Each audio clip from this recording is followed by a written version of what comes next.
One after passing out, the ultra-wealthy heiress woke up with the ultimate unasked-for superpower. Mind reading, looking at her longtime childhood crush, she hoped for comfort. He was shaking with sobs, but her mind reading broadcasted his nasty inner thoughts. Pretending to cry was such a workout. Why was Saraphina not comforting him yet? Years ago, if he cried like this, she would have completely lost her mind. He had been abroad for 5 years. Did she actually fall for Callahan? Divorcing Callahan as soon as possible was his top priority. The Vance family golden son-in-law title belonged to him, his ultimate destiny. He would be the supreme man in Valmont City. Saraphina was stunned. She could not believe this scheming was Lysander Croft's true voice. Over 10 years of knowing him had convinced her he was pure. He played the selfless monk role perfectly, but his mind was packed with greed. The sheer amount of plotting made her think she was having wild hallucinations. Her brain had to be broken, but right then, another thought broadcasted loud and clear. Lysander's mind kept blabbering that even though Saraphina was married, her heart was his.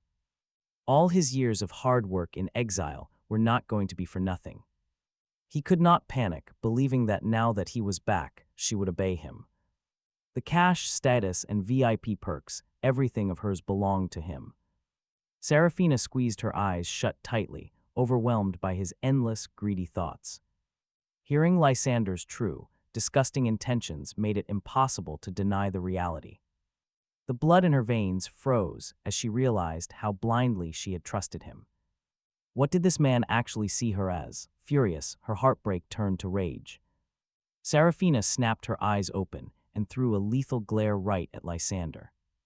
Spooked by her sudden hostility, a wave of anxiety hit him as he grabbed her. He asked softly if something was wrong, but Saraphina gave him zero response. The silence made the panic in Lysander's heart spike up heavily. Before he could speak, the doctor announced that the patient needed to rest. The doctor ordered the family out. Right after, Beatetri stepped in. She yanked Lysander's hand right off Saraphina's arm and flung it away in disgust. Hiding his massive displeasure under a fake smile, Lysander spoke up sweetly. He begged Auntie Beatetri to let him stay and take care of Saraphina. At this point, Callahan's face was completely calm as he finally stepped forward. He asked in what capacity Lysander was staying. He was her legal husband. Taking care of Saraphina was his job. What exactly was Lysander to her? Though Callahan's plan was to divorce her and run, he had to vent first. He needed to unleash some of the toxic frustration built up from his past life. Lysander bit his lip, playing the victim. In Callahan's memory, this trick always worked. Whenever Lysander acted like a sad puppy, Saraphina jumped to defend him. She would normally destroy anyone who made him sad, but now she was cold. Her face was as still as ice. She did not even glance at Lysander. Lysander gripped his shirt tightly, fake tears welling up as he called her name. Saraphina spoke her very first words since waking up, demanding to be left alone. She completely ignored Lysander's pathetic act, wanting everyone out of her sight. Refusing to let him stay, she watched his face drain of all color. He could not comprehend why his devoted puppet was suddenly treating him like trash. She had suddenly turned freezing cold. Before boarding his flight, Lysander could still feel her frantic desperation over the phone, but right now there was obviously no chance to figure out what was going wrong. Lysander wiped his tears and forced a tragic, brave smile, saying she should rest because he would return tomorrow. Internally, however, Lysander was absolutely fuming, convinced that while he was away, that absolute scrub Callahan had completely brainwashed Saraphina. He always knew. Callahan was just a cheap hanger-on orbiting around her backside all day long. In his mind, he was the only one meant to be her husband. Only by marrying her could Lysander finally escape his current lowly status. Honestly, who could bear listening to his ridiculous mental broadcasts for long? She gritted her teeth and growled for him to get out.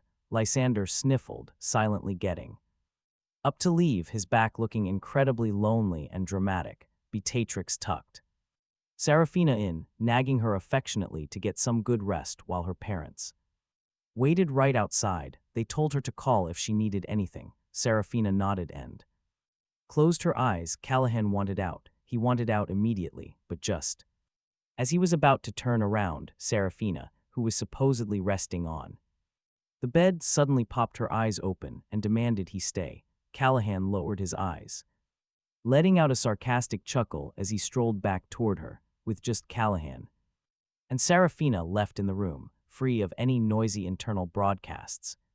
Her tense body finally relaxed, but the moment she let her guard down, her whole body started aching like crazy. Callahan flatly asked if she was hurting.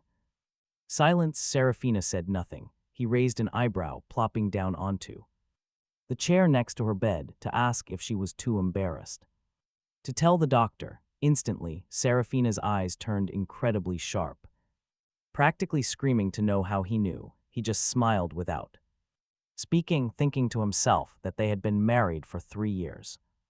After all, so of course he could tell. Seraphina's eyebrows knitted tightly together, a giant puzzle written across her face. 3 years of marriage. Was he talking about her when they had literally just tied the knot yesterday? Callahan offered her water. Saraphina nodded. He stood up to pour it, zoning out as he stared at the stream. He did it. He actually faced her with complete inner peace. Did this mean he could finally let go of this woman once and for all? Let's see if he can actually pull this off and move on. In truth, nobody ever really dies from living without someone else. There was no such thing as eternal love, and he needed to look forward. He could not begin his new life carrying any lingering feelings for her. After shutting off the water dispenser, Callahan returned to her bed with a cotton swab, gently warning her not to chug as he moisturized her dry lips. She watched him quietly, though his inner thoughts felt bizarre. She could clearly sense that he once loved her deeply, which completely short-circuited everything she knew. She had always believed he married her only because his family was going broke, hoping to leech off the immense power of the Vance family. Where was the love in that? Thinking of his status-obsessed parents, disgust crossed her eyes, believing such parents could never raise a decent son. But the undeniable truth had just slapped her squarely in the face. Right in her face, the man she thought loved her was actually a manipulative gold digger, and the man she thought was scheming was the one who genuinely loved her. How ironic. He put down the cup and sat, refusing to look at her. Fed up with her presence, he stood up and offered to call a caretaker. Saraphina's face darkened. She snapped that she hated strangers taking care of her. His eyes widened, genuinely wondering if the crash had completely scrambled her brain. After a tense silence, he sat back down and made his stance clear. He promised his mother to help until she got discharged, then they would divorce. Uttering that single word felt like a massive weight slipping off his shoulders. He felt incredibly light. Honestly, who wouldn't after escaping a nightmare like that? Saraphina remained completely expressionless. The word divorce did not move her. It did not trigger any emotion on her face. He just stared down, mocking himself. What an idiot he had been. In his past life, he genuinely believed he could melt this absolute iceberg of a woman with nothing but love and devotion. But a heart that cold only has a tiny drop of love to give. And she poured every single drop onto Lysander. Why would there be any left? Absolutely none for him. Still, Saraphina was slowly starting to notice something strange. He possessed memories of a future that had not even happened yet. It defied all logic. Under normal circumstances, she would have called the psych ward. But staring at him now, she felt it was not entirely impossible. She locked her eyes onto him, reminding him they literally just got married. She asked if he even considered how the outside world would react to this. He kept his eyes down, completely missing the storm of emotions in her gaze. He calmly suggested keeping it a secret, though he knew no secret stays hidden forever. What on earth did she mean? Shouldn't she be celebrating this divorce? After all, she absolutely despised doing anything against her own free will. Being forced to marry him had enraged her, fueling her intense hatred for him. Shaking off those bitter memories, he took a deep breath and looked up.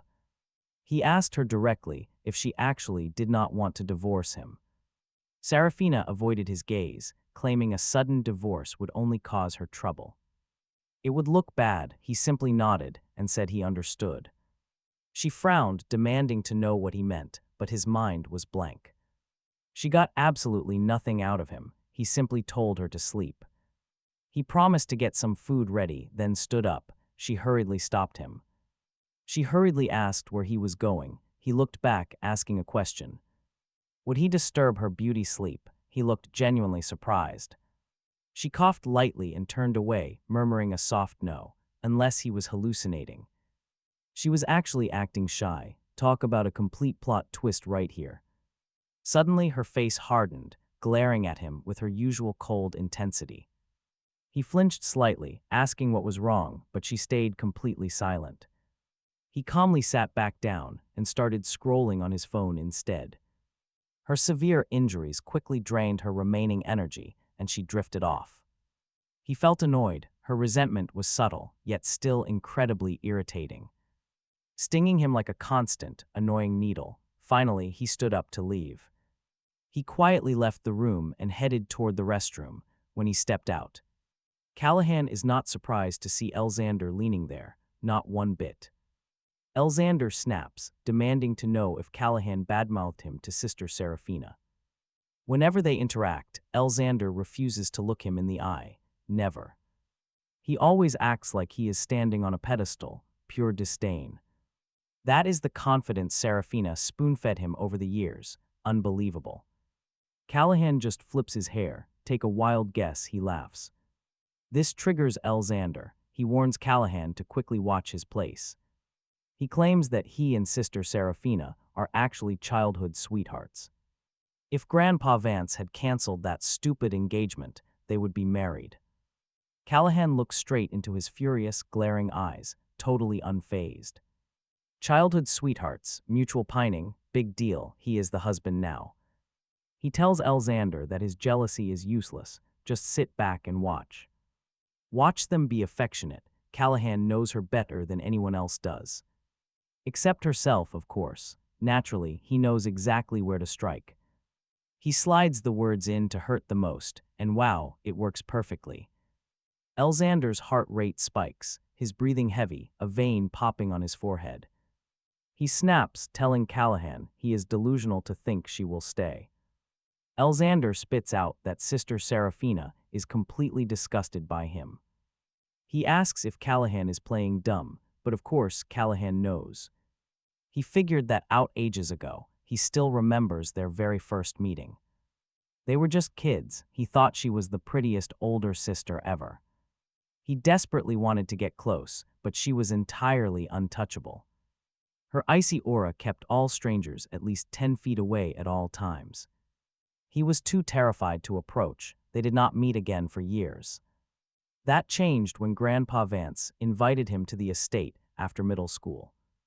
By then he knew she was his future wife, and those teenage hormones. They kicked in hard. He fell head over heels on the spot. But he also knew she hated him. Seeing him silent, Lysander smirks. Feeling triumphant, Lysander gloats about how cruel Saraphina can be. He advises him to divorce her now, before things get even worse. Even though Lysander is just trying to manipulate him, Callahan knows he is right. He fights the urge to nod. Instead, he just scoffs at him. He tells him not to flatter himself. 5 years is a long time.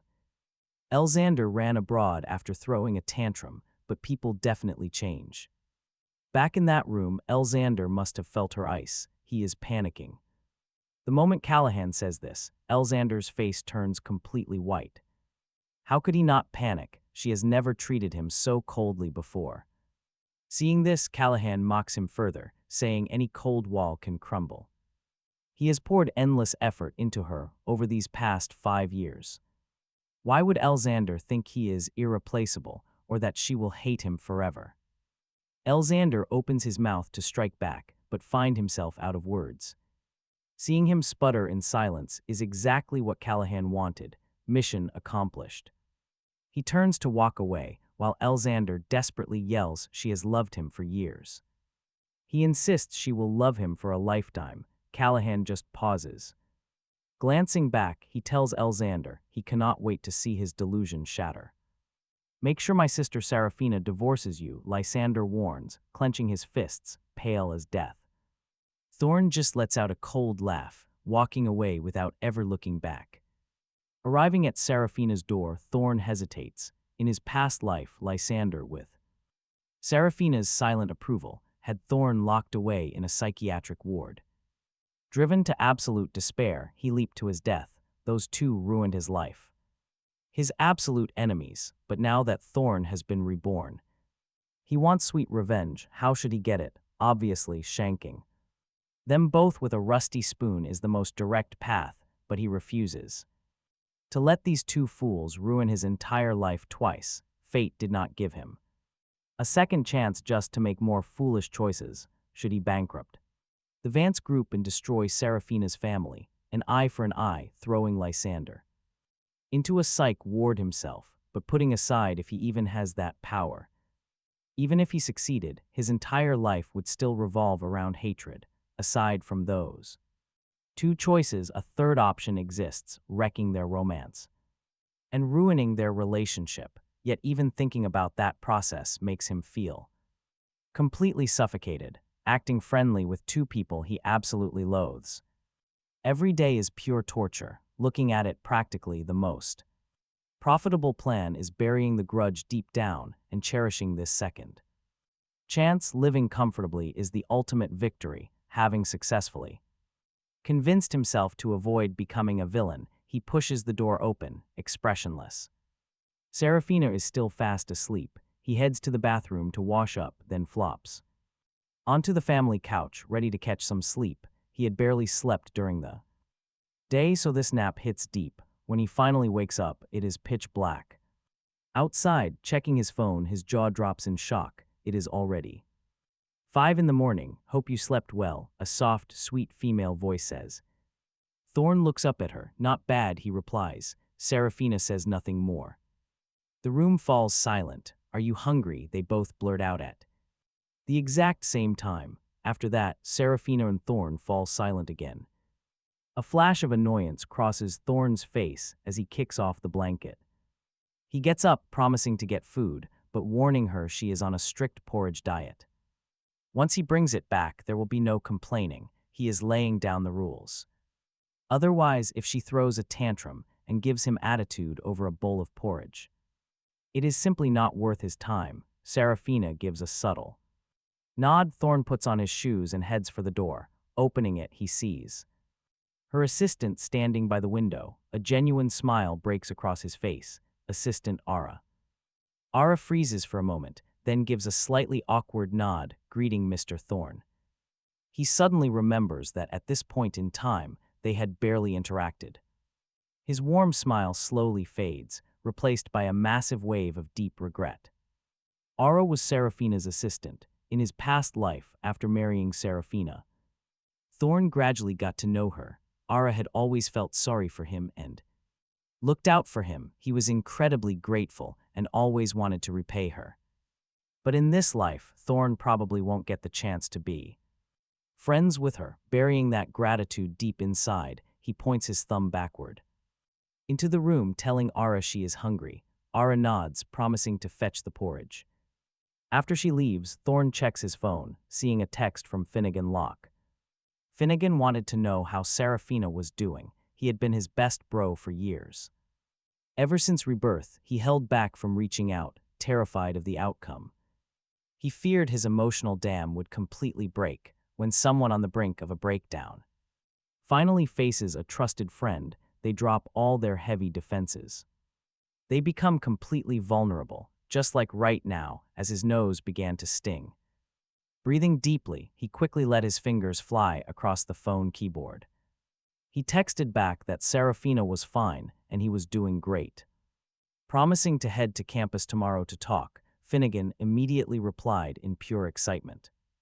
The messy punctuation practically screamed his absolute, pure joy. And honestly, can we blame him? He was a medical student at Valmont University. In his past life, if he had not married Saraphina and dropped out for beatrix, he would have become a doctor. He would have lived a quiet but meaningful life. He quietly shoved his phone back into his pocket and leaned against the cold wall. Alara returned and saw him lost in deep thought. Disturbing him was tough, but she knew her boss was starving. Approaching him quietly, she told him she brought the porridge. He snapped out of his thoughts, took the thermos, and asked if it came from home. She explained that Madame Vance had brewed it herself, right at home. It had been waiting at the nurse station, meant for when Saraphina woke up. Alara spoke very formally, truly treating him as Saraphina's actual husband. In his past life, she was the only one in that household who respected him. She had always treated him with genuine, deep human respect. Instead of rushing inside, he looked at her with genuine concern, asking when she arrived. She arrived around 7 last night, right after the accident. He told her she should go get some sleep, since he was around now. Faced with this sudden warmth, Alara froze in shock. Still, she thanked him respectfully for the kind offer. But she explained the old madam ordered her to stay, so she could not sleep. Realizing his friendly attitude was likely stressing her out, he just nodded. Saying he would head inside, he turned and stepped into the room. The soundproofing on the door was absolute garbage, letting every single word through. Saraphina, lying in bed, easily heard the entire exchange. A strange look flickered on her face as he entered, but he completely missed it. He set the thermos down, poured the hot porridge into a bowl, and sat. Preparing to feed her, he raised the spoon, but she flatly refused to open her mouth. He gave her a thoroughly confused look, wondering why she was not eating. Saraphina's eyes darted around as she asked if he knew about this beforehand. He simply told her no, making her sharp eyes narrow. Her face brewed a storm, an expression he knew very well. Dropping the spoon back, he flatly asked if the maid had failed her royal standards. He honestly did not want to serve her anymore. Saraphina opened her mouth to snap, but then quickly shut it. She realized if she spoke her mind, he would walk away without looking back. Before she figured out this whole past life situation, she needed him close. She absolutely could not let him escape her tight control. He asked if she was going to eat. Her silence was wearing his patience thin. Saraphina had never heard anyone use that kind of sharp tone with her before. Her face flushed a deep, ugly purple, but she forced herself to swallow her pride and eat. She was starving, so she finally ate. One bowl was barely an appetizer. Seeing she wanted more, he put the bowl down and spoke in a dry voice. He dryly warned her not to eat too much, reminding her she was no toddler. Laying down the law, he knew she would just have to deal with it. He packed up the thermos, walked outside, and handed it right over to Alara. Seeing it was almost 6 a.m., he walked back to the bed and tucked Saraphina in. He told her he had to go to the university, making Saraphina raise an eyebrow. She asked if the caretaker would handle things and if he would truly return after classes. He nodded. He had given Beatrix his word that he would look after her. There was absolutely no way he would walk away from her halfway. Saraphina closed her eyes and waved him off, so he went to change his clothes first. Before the wedding, he had happily moved all his belongings over to their new bridal home. Now, no matter how much he hated going back to that painful place, the painful return was unavoidable, so he braced himself to go. He took a cab to the estate gate, and you will not believe who was waiting inside. Valoria Thorne was standing there, making him wonder if his mother had been here all along. She knew he would come straight here from the hospital and wanted to talk. Since it was still very early and classes had not started yet, he sat down with her. He sat down without any hesitation, noting the very grim look on Valoria's face. She asked if he was truly divorcing Saraphina, and he answered yes. Valoria asked if he was insane, slamming her cup down hard right onto the coffee table. She demanded to know how many lifetimes of good karma it took to marry someone like Saraphina. He smiled bitterly, saying it would be a blessing if he had not loved her. Valoria froze. He explained that he finally understood what she had always warned him. She had always warned him never to fall in love with a woman like Saraphina. Without catching feelings, marrying her would have guaranteed a comfortable and easy life. He gently grabbed Valoria's hand, noting her ultimate goal was simple. She just wanted him to be financially secure and live a worry-free life. He asked if he was wrong, causing Valoria's face to stiffen. She awkwardly snatched her hand back from him, but he was not offended by it at all. An amused look flashed in his eyes as he pretended to be dead serious. He joked about Saraphina cutting off his allowance and teaming up with Lysander. Or even if Lysander plotted to humiliate him daily and brand him as a complete lunatic. They might even throw him into a psychiatric ward just to force a quick divorce. He would just endure it, but Valoria snapped that they would not dare. Her eyes flared with rage. The Thorn family may have fallen on hard times, but their family still had plenty of pride left, and they were very old friends. She demanded to know how Saraphina dared to treat him like that, while he only laughed coldly. He pointed out she loved Lysander, and a woman in love will completely disregard everything else. To hell with love, she snapped, calling a woman's love the ultimate piece of trash. Valoria sighed heavily before asking him if such a thing was actually possible. Confirming her fears, he gave a slow, deliberate nod. She always loathed him, now forced to marry him to fulfill Grandpa Vance's dying wish. She likely despises him even more, if that was the case. Valoria paused to think before continuing, if he was dead set on divorcing her, she would not stop him, but he had to think clearly.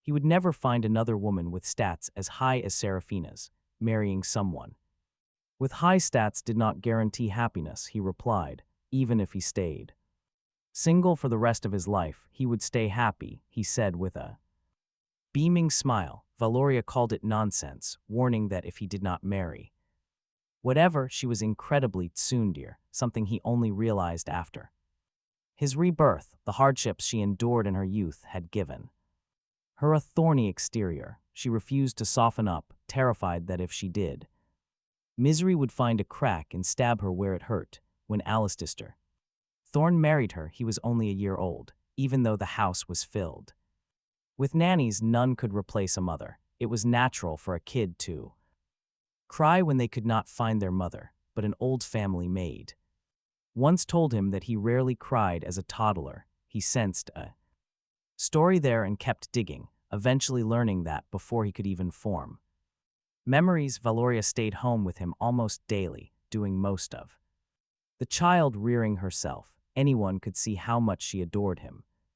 But for some unknown reason, she just abruptly stopped being affectionate toward him. Nobody knew what triggered her decision. Later, when he was 4, she gave birth to a daughter named Lyra Thorn. Valoria was not warm to that child either. At first, he thought she was just naturally emotionally detached. Later, he assumed she only cared about money and power, but looking back, if she only cared about those things, why did she not pack her bags when the Thorn family investments tanked and they nearly went bankrupt? She did not utter a single complaint. Though he still did not understand her actions, he knew she cared about this family. Having him and Lyra was enough. Lyra saw things clearer than her. He chuckled with a crisp sound. She told him marrying Saraphina would not end in happiness. Valoria looked surprised, asking when she said that. 2 days before the wedding, he replied. Valoria scoffed at what a brat would know. Not even fully grown and already trying to meddle in adult affairs, she muttered. She needs a good smack, she added. He just smiled. Seeing it was late, he stood up from the sofa and squeezed her perpetually tense left shoulder, promising to take her to a clinic for her frozen shoulder. Then he decided to go upstairs, shower, and head to university. Hearing this, Valoria's expression shifted. She asked if he was not dropping out, and he shook his head with a smile. Without the divorce plan, he never would have dropped out to begin with. Her face instantly goes cold. Watch closely as she finally connects the dots. She demanded to know what he meant. Dropping out was Beatrix's demand.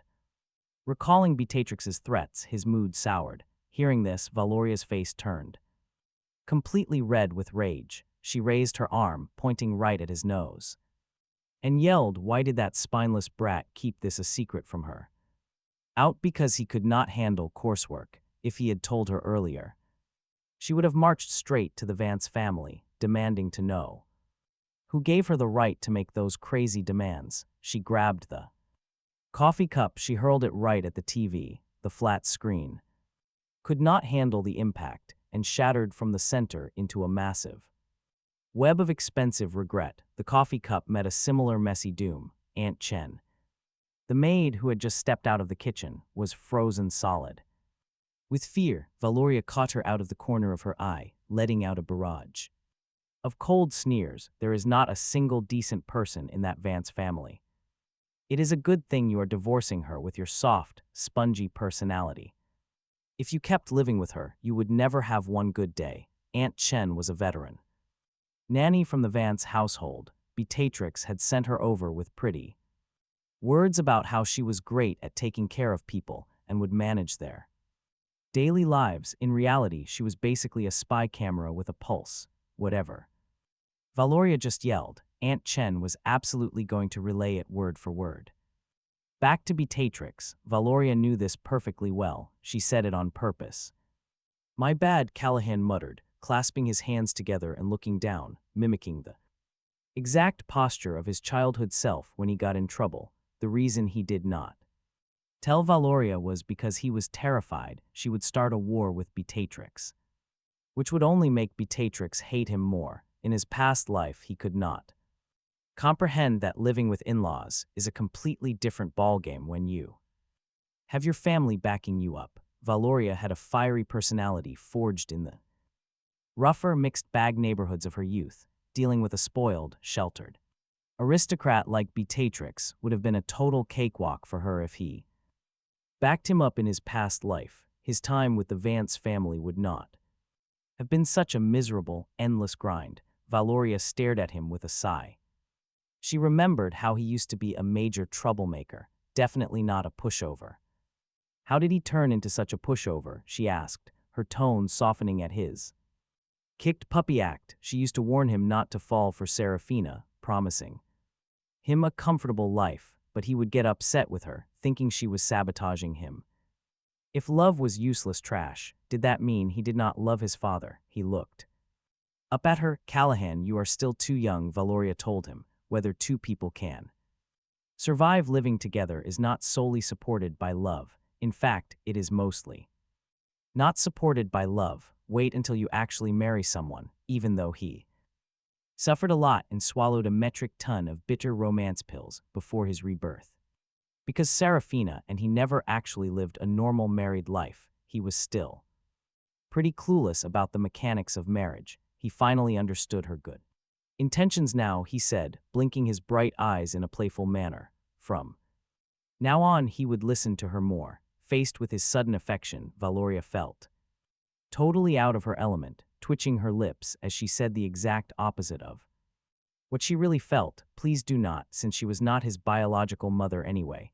Listen to her or don't, she did not care. His smile widened. She was not his real mom, but still cared about him so much. Who cares about you? Valoria snapped, waving her hand impatiently. Hurry up and go do whatever you need to do. Callahan laughed, his eyes twinkling. All right, he was heading up. Since he was short on time, he took a quick shower, threw on some clothes, grabbed his withdrawal form, and headed out.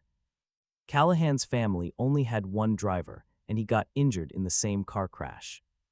Along with Saraphina, he had no choice but to walk out and hail a cab on the main road. Getting a ride out there was notoriously hard after a long wait, but he finally got one. He gave the address and pulled out his phone to text Finnegan, arranging to meet at the university gates. The driver asked if he was a student at Belmont Uni, speaking cheerfully while looking at him through the rearview mirror. Callahan nodded, mentioning he was a sophomore in medical school. The driver praised him, saying it was fantastic to become a doctor, saving lives in such a noble profession. The man was chatty and knew how to butter someone up. Callahan put his phone down, feeling in the mood to chat, and that conversation ended up being surprisingly useful. The driver gossiped that he had dropped off an incredibly handsome guy in this very area late last night.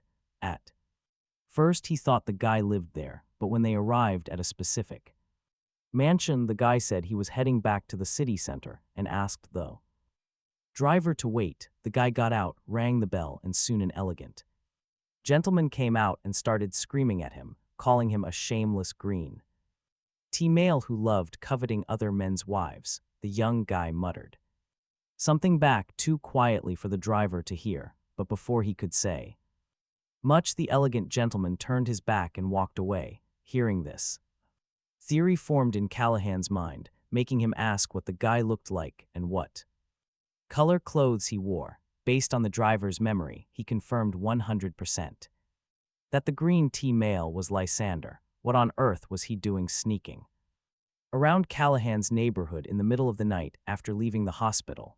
He couldn't figure it out, but one thing was certain: Lysander was definitely up to no good. Callahan had deeply experienced his endless dirty tricks in his past life. He looked out the window with a mocking glint in his eye. While he couldn't exactly lay a finger on Saraphina right now, making Lysander suffer a little was well within his capabilities. The cab pulled up to Belmont University. He paid the fare, hopped out, and immediately spotted Finnegan squatting by the gate.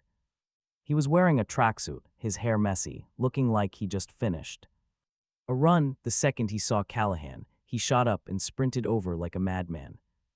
Calling his name, Callahan stood perfectly still, crossing his arms defensively over his chest, but he still failed to dodge the incoming bear hug. Bro, it's been 15 days since they last saw each other, and he asked if Callahan knew how much he missed him.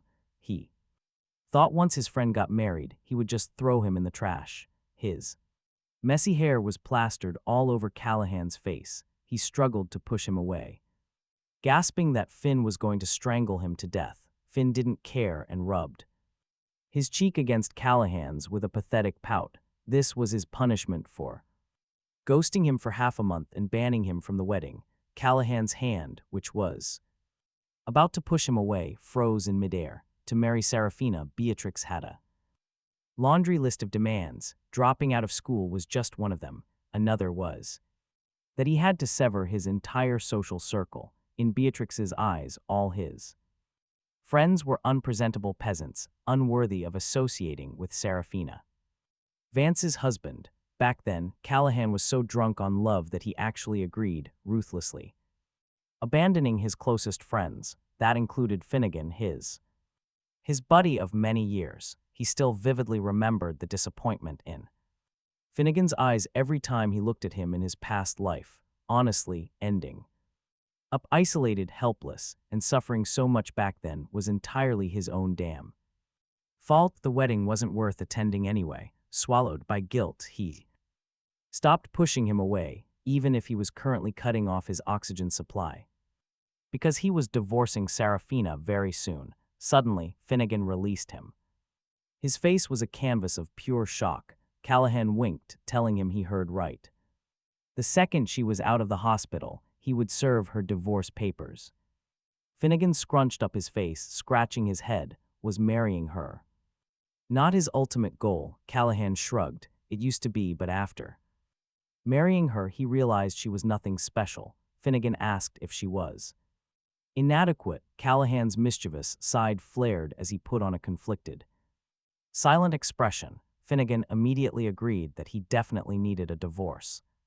Finnegan looked deeply regretful, wondering who would have thought Saraphina Vance was actually like that. Callahan nodded solemnly, agreeing that God was indeed fair. Knowing Finnegan's massive loudmouth, the rumor about Saraphina's inadequacy would probably spread across the entire city within 24 hours. Talk about immediate karma. He considered it a tiny slice of petty revenge. In a great mood, he slung his arm over Finnegan's shoulder, heading to the counselor's office to return his withdrawal form. His next quest was to finish his remaining 3 years of college and live a normal, peaceful life. Finnegan asked why he dropped out. In the first place, Beatrix demanded it as a condition for marrying Saraphina. He said mockingly, glancing at Finnegan to gauge his reaction. Right on. Finnegan yelled with righteous indignation, knowing it was that old bat. Why else would he drop out? He didn't get what she was dissatisfied with. Regarding a guy with such high stats, Callahan pointed toward a guy sketching on a nearby chalkboard who was Orion Knight, young master. Of the Knight family, that was what Beatrix considered high stats, too. Her family background was the only stat that mattered, superficial as hell.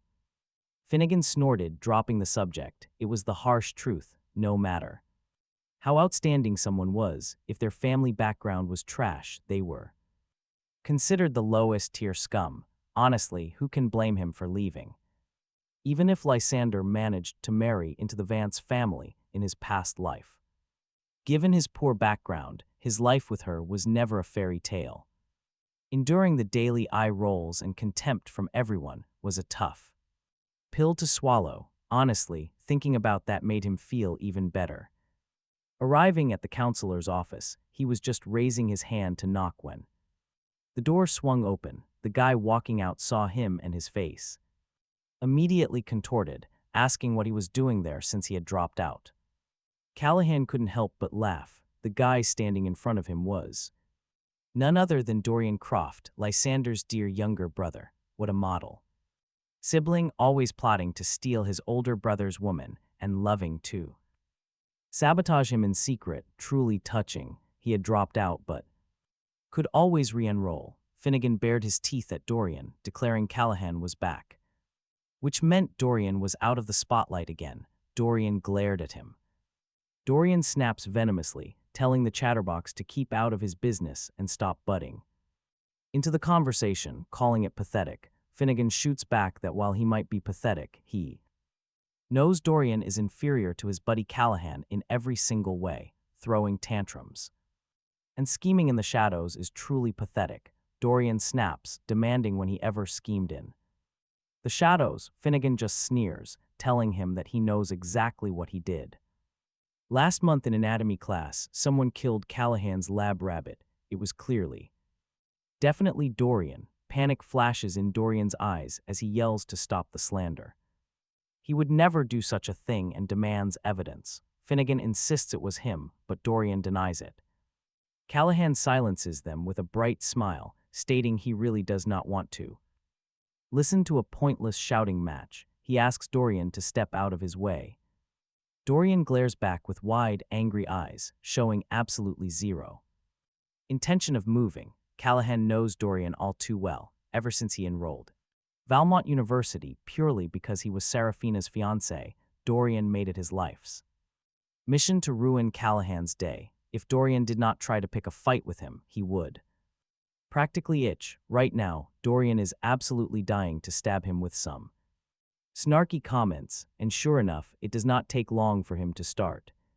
He mocks Callahan for dropping out to stay home and focus entirely on sucking up to Sister Saraphina, hoping he might win her heart, but now he is giving up and returning. Plus, with Dorian's brother back from abroad, he bets Callahan will soon be packing his bags for a divorce. Dorian knows exactly where to aim for maximum emotional damage. Talk about a low blow. In Callahan's past life, this would have ripped his heart out, but now it does absolutely nothing. Instead of seeing Callahan's face crumble, Dorian watches him flash a set of pearly white teeth in a menacing smile. He asks if saying that makes Dorian's heart feel any better. This completely unexpected reaction causes Dorian's brain to short-circuit.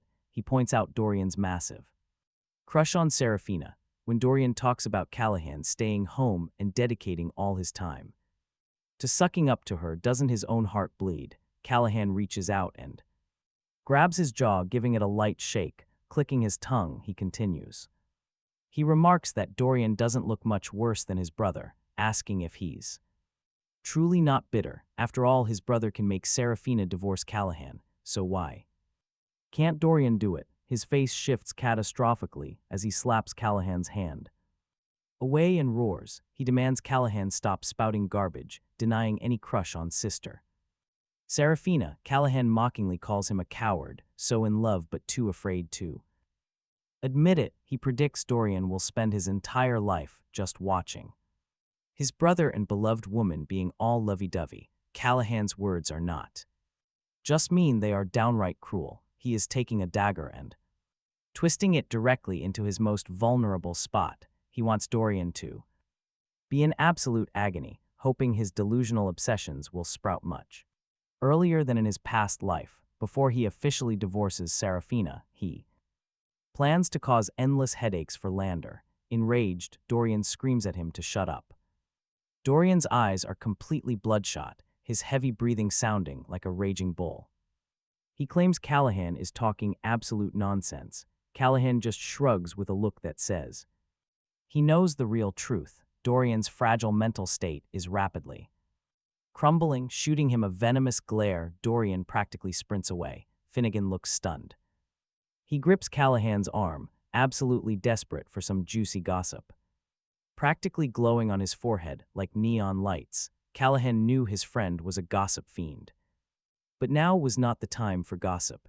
Callahan gestured for him to calm down and walked straight into the counselor's office. When he first requested to withdraw, the counselor had flatly refused. Only his sheer, hopeless stubbornness finally made them reluctantly stamp the paperwork. Seeing him return with regrets made them absolutely ecstatic. After all, losing a top-tier medical student is a massive loss for any university. Following a quick pep talk, the counselor shooed Finnegan and Callahan out. Once they reached a safe distance, Finnegan looked up at him with literal stars in his eyes, begging Callahan to spill the secrets. He demanded to know how Callahan found out about Dorian's secret crush on Saraphina. Callahan smirked, a mocking curl on his lips. Dorian had liked her since childhood. Unfortunately for him, Saraphina only ever had eyes for Lysander. That is, until now. Callahan's truth bombs changed everything. Dorian genuinely believed that as long as his brother was worthy of Saraphina, he could contentedly watch them from the sidelines. He had played the silent guardian. Finnegan asked how he knew such intricate details. Finnegan was utterly flabbergasted, but Callahan only smiled and kept his mouth shut. After digesting this premium gossip, Finnegan asked a somewhat confused question. Why did Dorian think that way right up until Callahan intervened? And what about now? Callahan knew he would start feeling bitter about the situation. Competing with Lysander was suddenly going to look appealing after Callahan stoked his desires. He pulled his locker key out of his pocket, casually spinning the key ring. A look of pure delight washed over his face as he played with it.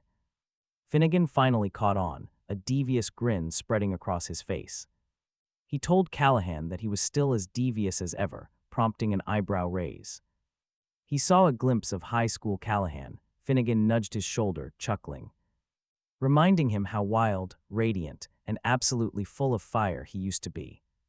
It was a shame Callahan put on a good boy act the moment college started. It was boring. Callahan's smile dimmed as he remembered his grandfather, Alistair. Alistair's mother was from the north, and he frequently traveled there with her.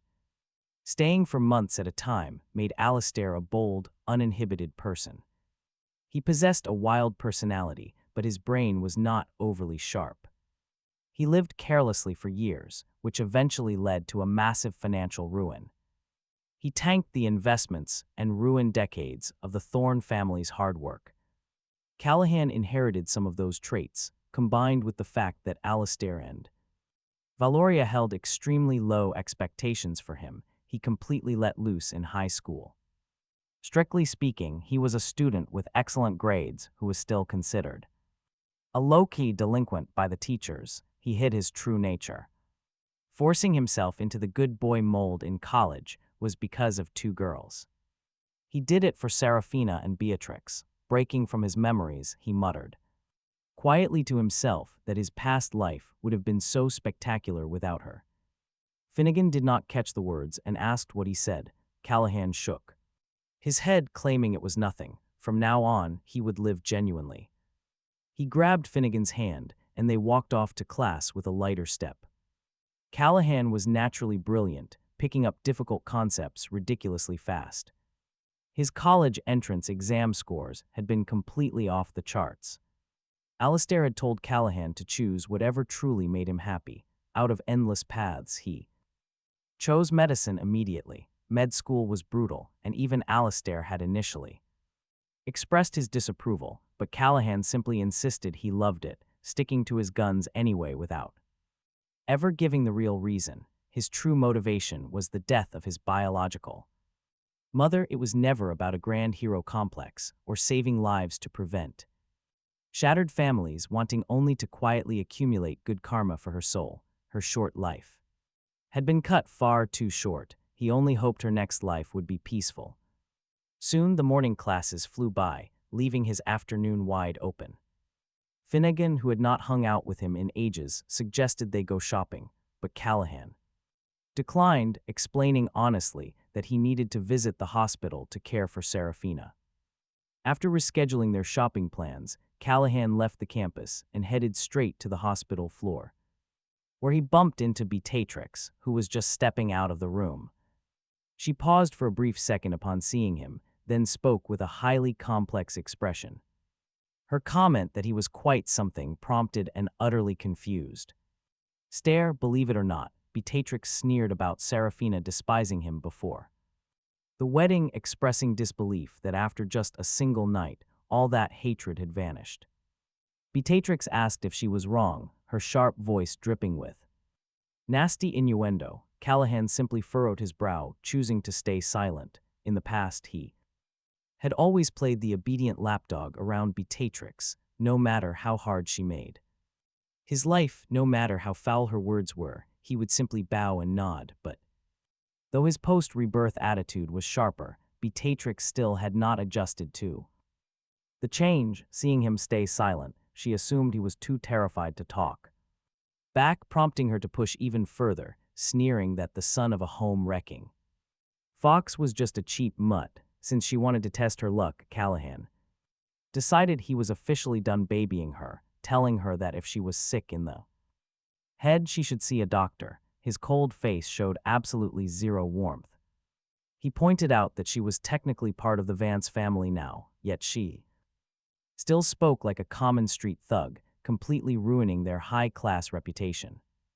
Those counterpunches were incredibly sharp, and Beatrix absolutely never expected him to show zero respect and hurl such brutal, direct truths right back at her. She stood there, frozen in shock, before her face turned crimson with rage.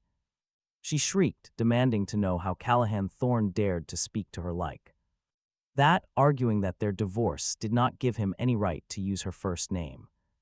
She was his elder, accusing him of having absolutely no manners and bringing shame to his ancestors. Beatrix had always relied heavily on her powerful background and prestigious marriage, acting like a spoiled brat and constantly stabbing anyone she came across. Because of her family power, very few people ever dared to clash with her head-on. As a result, the nastiest, most vicious insults she could muster during arguments were basically on the level of elementary school tears. Hearing her drag his ancestors into this, Callahan could not help but let out a laugh, mockingly apologizing for using her first name and asking if he should call her Auntie Beatrix instead. He then asked how massive the hole in her brain was, pointing out that her daughter was currently lying in a hospital room with potential brain damage. Instead of worrying, Beatrix was wasting her time trying to disgust him, so he coldly suggested she find a much better hobby. Beatrix rants about mahjong, screaming that Callahan Thorne is incredibly out of line. Too exhausted to engage with her any further, Callahan pushes the hospital door wide open. He yells inside to Saraphina that her mother is being completely unreasonable. Callahan explains he has no interest in fighting, suggesting the caretaker look after her instead. Even if beaten to death, Beatrix never would have guessed he would pull a stunt like that. Fuming with rage, she shoves Callahan's shoulder, asking how he dares complain about her. She demands to know who he thinks he is, calling out to her daughter to look. She points at him, labeling Callahan a disrespectful piece of trash who insults his elders. She rants that he called her a street thug who lowers their family class. Unable to wait another day, Beatrix threatens to call the Civil Affairs Bureau immediately. She demands a divorce immediately, making Callahan clap his hands in celebration. He sarcastically thanks her, praising the perks of having a wealthy and powerful mother-in-law. Callahan mocks how convenient it is that they do not even have to visit the bureau. He urges them to hurry, dealing with one brain-dead daughter and one unhinged, aging mother. Callahan simply cannot tolerate this toxic mother-daughter duo for another second. Over on the hospital bed, the visible veins on Saraphina's forehead begin to throb. She radiates a dark, deeply terrifying aura, pure rage. Countless elite men would dream of marrying a gorgeous, powerful woman like her. Anyone who succeeded would wake up laughing from sheer happiness at their luck. Yet this ultimate prize is being carelessly tossed away by Callahan like absolute garbage. Talk about a massive critical hit to her ego. She is absolutely furious. Beatrix points her finger, demanding that he divorce her daughter quietly and obediently. Her eyes burn with absolute rage, even as she forces a fake plastic smile. She warns him that if he tries to cling to her once officials arrive, things will get ugly. She will not just destroy Callahan, but ensure the entire Thorne family rots. Callahan mirrors her fake smile perfectly, declaring that whoever backs out is a dog. The moment he says this, Beatrix quickly unzips her expensive designer bag. She grabs her phone to make the call, but Saraphina speaks up. She decides her own marriage. Staring toward the door with dark, stormy eyes, she emphasizes that she alone chooses. She decides whether she divorces Callahan, warning her mother not to do anything unnecessary. Beatrix is baffled, asking why she is not rushing to divorce him right now. Beatrix cannot comprehend her daughter's hesitation, her eyes burning with frustration. Saraphina grows visibly impatient, warning her mother to stay out of it. Beatrix absolutely refuses to back down, rejecting Callahan as an unpresentable piece of trash. She points out that Saraphina always loved Lysander, who just returned to the country. She asks if her daughter is not dying to divorce Callahan and marry him instead. Saraphina coldly agrees, offering to divorce Callahan today and marry Lysander tomorrow. Saraphina is completely deadpan, her mother panics. Beatrix instantly objects, her precious daughter deserves better. Saraphina is supposed to marry a powerful, elite man with incredible status. What are Callahan and Lysander to her? Nothing. Neither can offer any real help. In fact, she fears both useless men would only drag Saraphina's brilliant career down. Hearing this, Saraphina lets out a cold laugh at her mother's calculating nature. Now she finally understands why her mother did what she did years ago. Saraphina asks why she should even rush to divorce Callahan, turning her head away. Saraphina stares at the ceiling, telling her mother to let Callahan come in. She tells her mother to stop wasting her breath, her tone harder than a diamond. Beatrix shoots Callahan a look full of absolute resentment before turning on her heel. She storms off. Callahan watches her leave, thinking back to his past life.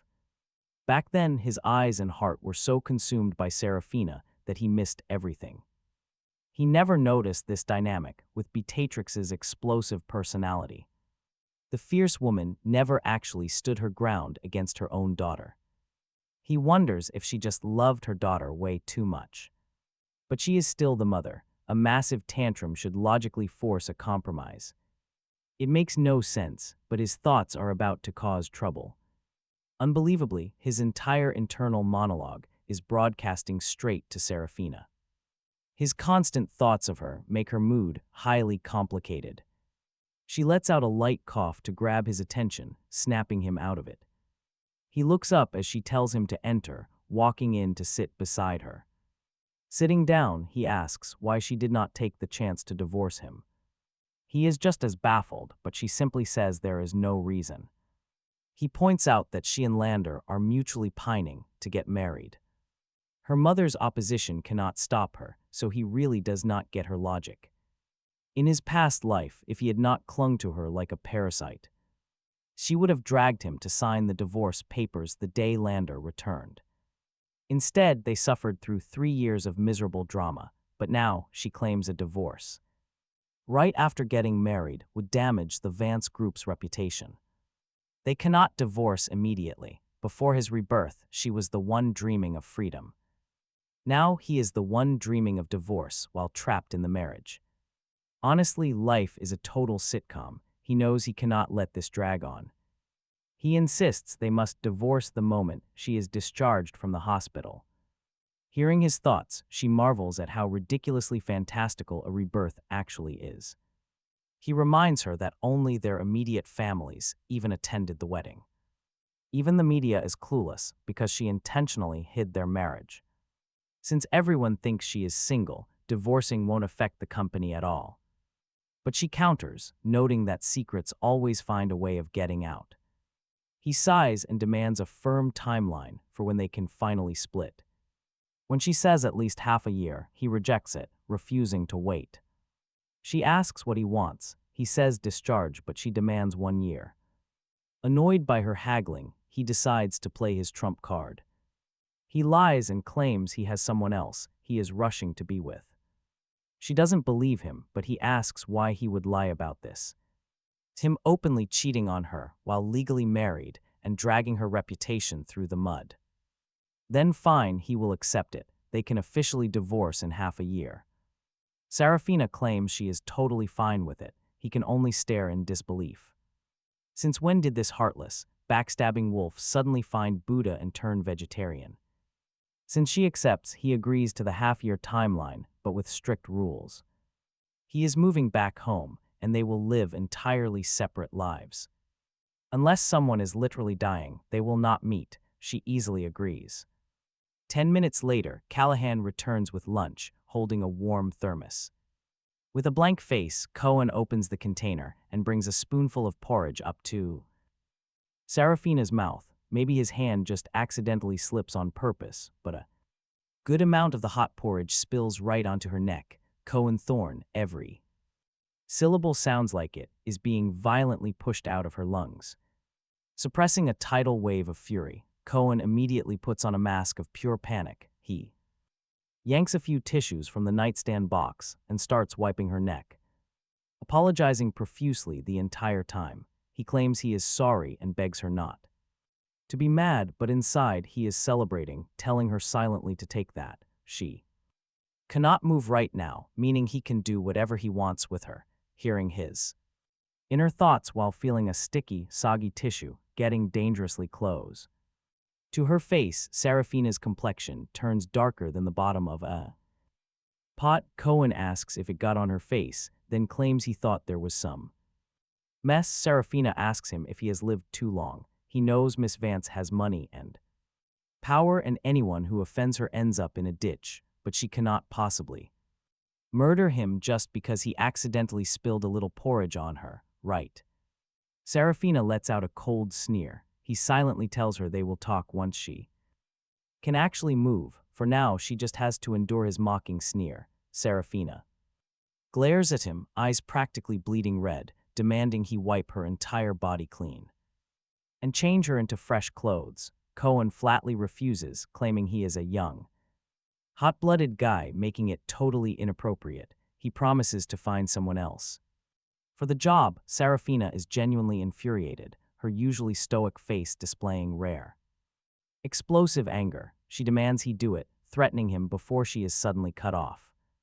Before she can finish her threat, Cohen is already speedwalking out of the hospital room. Saraphina squeezes her eyes shut. She feels every single blood vessel in her body contracting violently from pure rage, feeling like she might explode at any second. In front of her and Beatrix, Cohen used to act like an obedient, harmless little puppy, but looking at him now, he was clearly faking it. The guy is a total menace. Some time passes, and just as Saraphina reaches the absolute limit of her tolerance for being covered In sticky porridge, the hospital room door clicks open. Hurry up, Saraphina. Demands, her voice agitated. The newcomer begs her not to rush, asking to grab.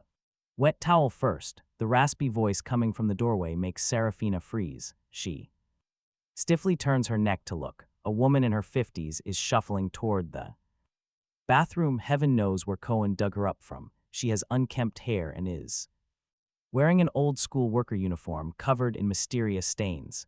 Having a woman like this sponge bath her makes her honestly prefer someone just hand her a knife to end it all. The worker tells her Mr. Thorne explained everything and has total sympathy, telling her not to worry about her sticky situation. Saraphina asks if she knows her, but the woman has no clue.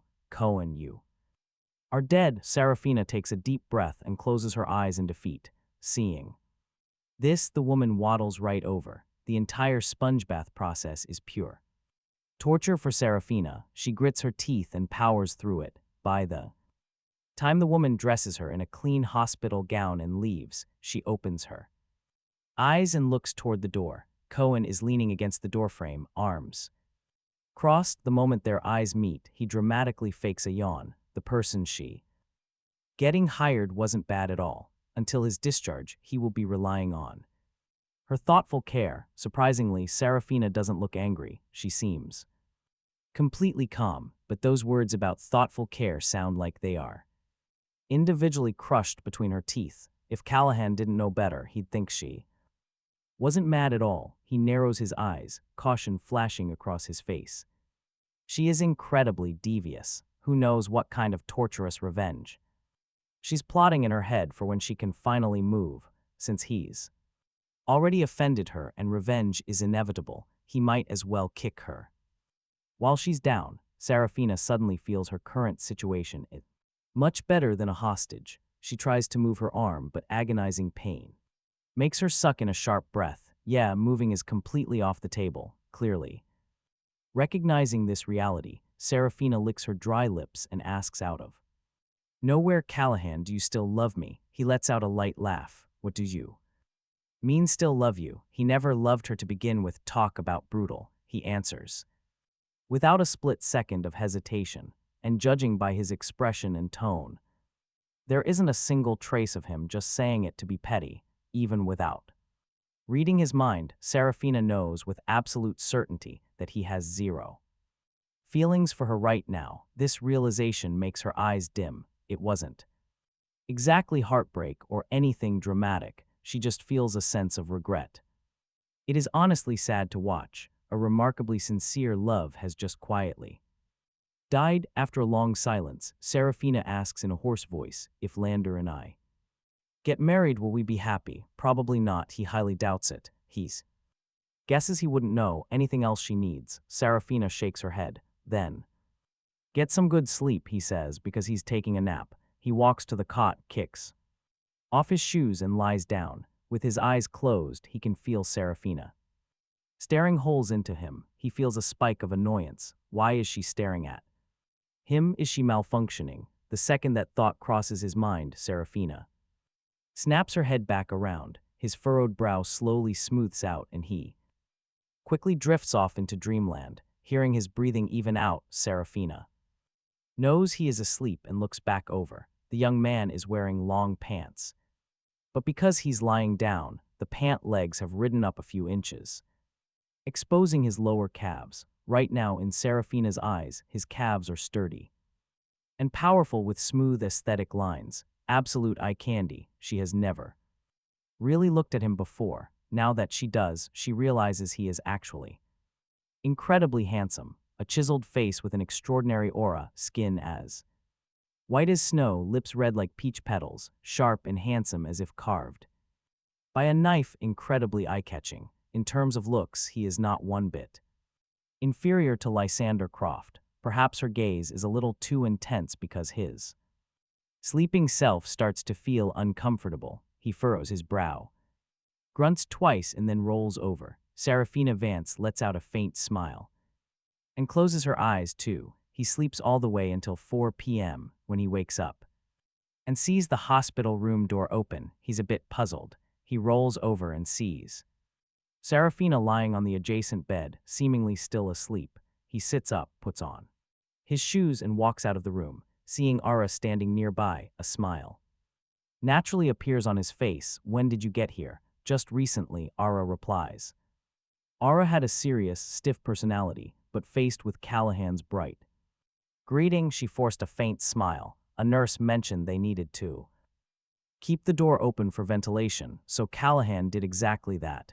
He knew he shouldn't act too familiar with Ara, so after saying that, he prepared to head back inside, but Ara stopped him. He had run into young Master Croft when he arrived. The man was downstairs making a call, and she wasn't sure if he would come up later. Honestly, Ara did not need to tell him this, nor should she have. Perhaps she felt the genuine friendliness he directed her way and decided to warn him anyway. He paused, then let out a gentle smile. It was fine if Croft came up, he came up. His legs belonged to him, so nobody could dictate his path, but Boss Vance would. Ara did not dare to make her warnings too explicit, so she simply hinted he would feel awful if that happened. Callahan shook his head with a smile, saying he was used to it.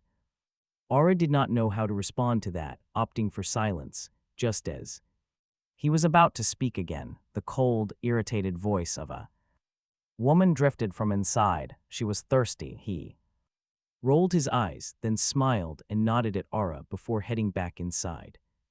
The woman on the bed stared at him with an incredibly unfriendly gaze. He figured she was just cranky after waking up, hating everything in sight, so he did not think much of it. He poured some water and brought it over.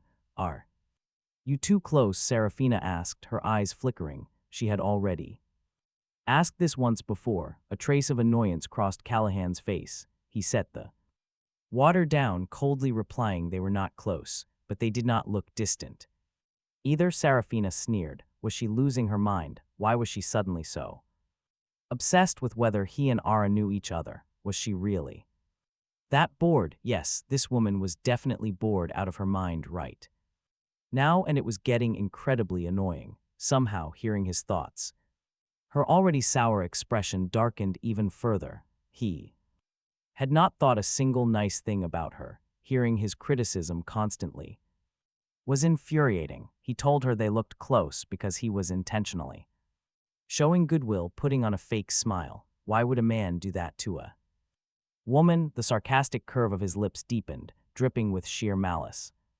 Because he had his eyes on her, obviously. Didn't she say she was fine with him giving her a green hat? A woman with her twisted psychology was hard to find. He wanted to stack a few more green hats on her head. Since they were playing a thrilling game, he might as well push it to the absolute limit. He was going to disgust her to death.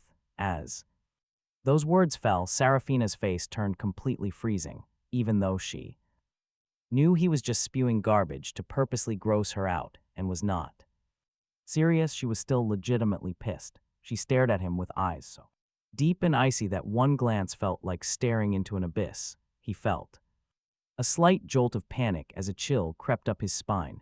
As the leader of a massive corporation, Saraphina naturally possessed the intimidating aura of an apex predator. When she was angry, even if she showed zero expression and did not say a single word, it was enough to terrify anyone. Before his rebirth, he had witnessed firsthand how she handled people who crossed her. He was absolutely terrified of her too, but with his intense hatred and the fact that she was currently immobilized, he would never dare to provoke her like this. You have gotten a lot braver than before, Saraphina smirked, her lip curling wickedly. Keep it up, she added. He pressed his lips together. Should he pause his revenge plan? Otherwise, once she is discharged, he will not even know how he died. Saraphina quietly listened to his inner thoughts, her smirk turning cold and mocking. Revenge on her. He really dared to dream. You must be pretty thirsty. Have some water, he said, picking up the glass to temporarily diffuse Saraphina's wrath so she would not spend her free time plotting his demise. Saraphina smiled faintly, like a sweet treat after a hard slap. Of course not, he stammered, denying everything. He was just overthinking. Saraphina let out a cold Laugh just as she was about to scare him a bit more, leather shoes. Echoed in the hallway, guessing Lysander was close, he immediately shoved the glass of water to Saraphina's lips, saying, "Darling, let me feed you some." Water, his sudden 180-degree shift, made Saraphina freeze for a second. Then seeing Lysander walk into the room, she instantly understood why, naturally. She was not going to play along with his act, unless she suddenly became a Buddhist saint. "Stay away from me," Saraphina muttered with a frosty face. Exactly as he expected, he dropped the fake smile, stood straight and shrugged, and sighed dramatically, muttering that she still hated him. "Let me do it, Lysander." Walked over, taking the glass from his hand, and looking at Saraphina with a gentle, warm smile. Her words just now had given him a massive dose of reassurance. That kid had just been bluffing yesterday. All this time, Saraphina had only ever looked at him, never giving other men a second glance. How could she possibly change her mind so quickly? Besides, a 20-year-old kid like him was simply not her type. His worries were totally unnecessary. However, even so, he absolutely had to make Saraphina divorce him as quickly as possible. He had waited far too long and could not wait any longer. It was time for him to marry Saraphina, as long as he played nice and showed affection. Everything he desired would soon be his. Saraphina heard every single scheme running through Lysander's mind crystal clear, looking at this man she had loved for so many years. Her eyes were now filled with bone-chilling disappointment and disgust. It turned out the Lysander she saw was only the man he wanted her to see, terrifyingly fake. Saraphina hated being deceived more than anything. Moreover, Lysander's actions went far beyond mere deception.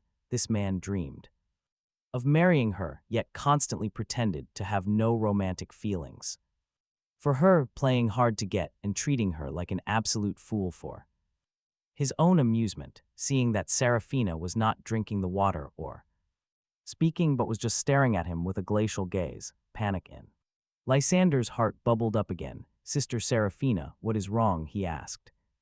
Saraphina lowered her eyes, her long eyelashes fluttering slightly. "I do not want to drink anymore," she whispered. "Then what do you want? I will buy it for you."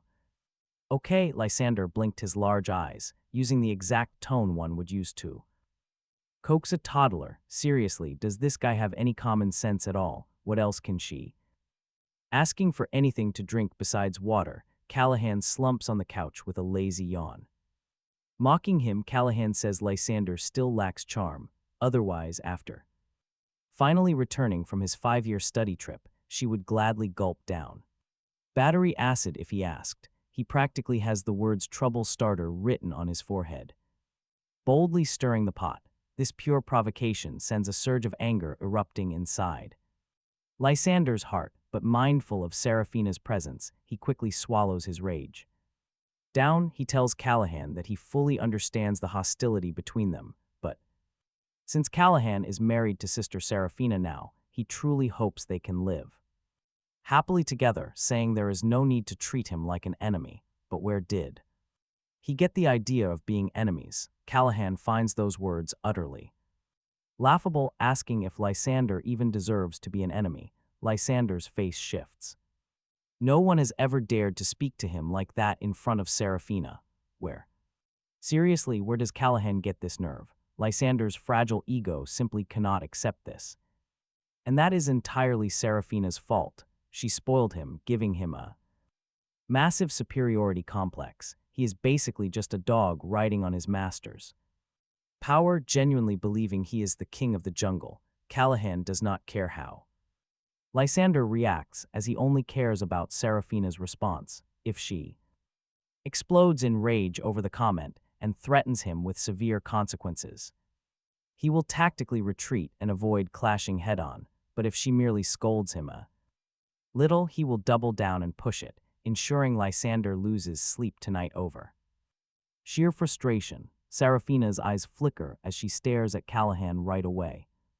Seeing right through his petty little calculations, she lets out a soft scoff. She remarks that Mr. Thorne talks a big game, wondering who exactly gives him such audacity. He shamelessly asks if he needs audacity to speak when the mouth is on his face. He speaks because he wants to. To everyone there, Callahan's attitude is insanely arrogant, the exact kind that makes people grind their teeth in pure annoyance. Indeed. Saying what he wants is, indeed, his freedom.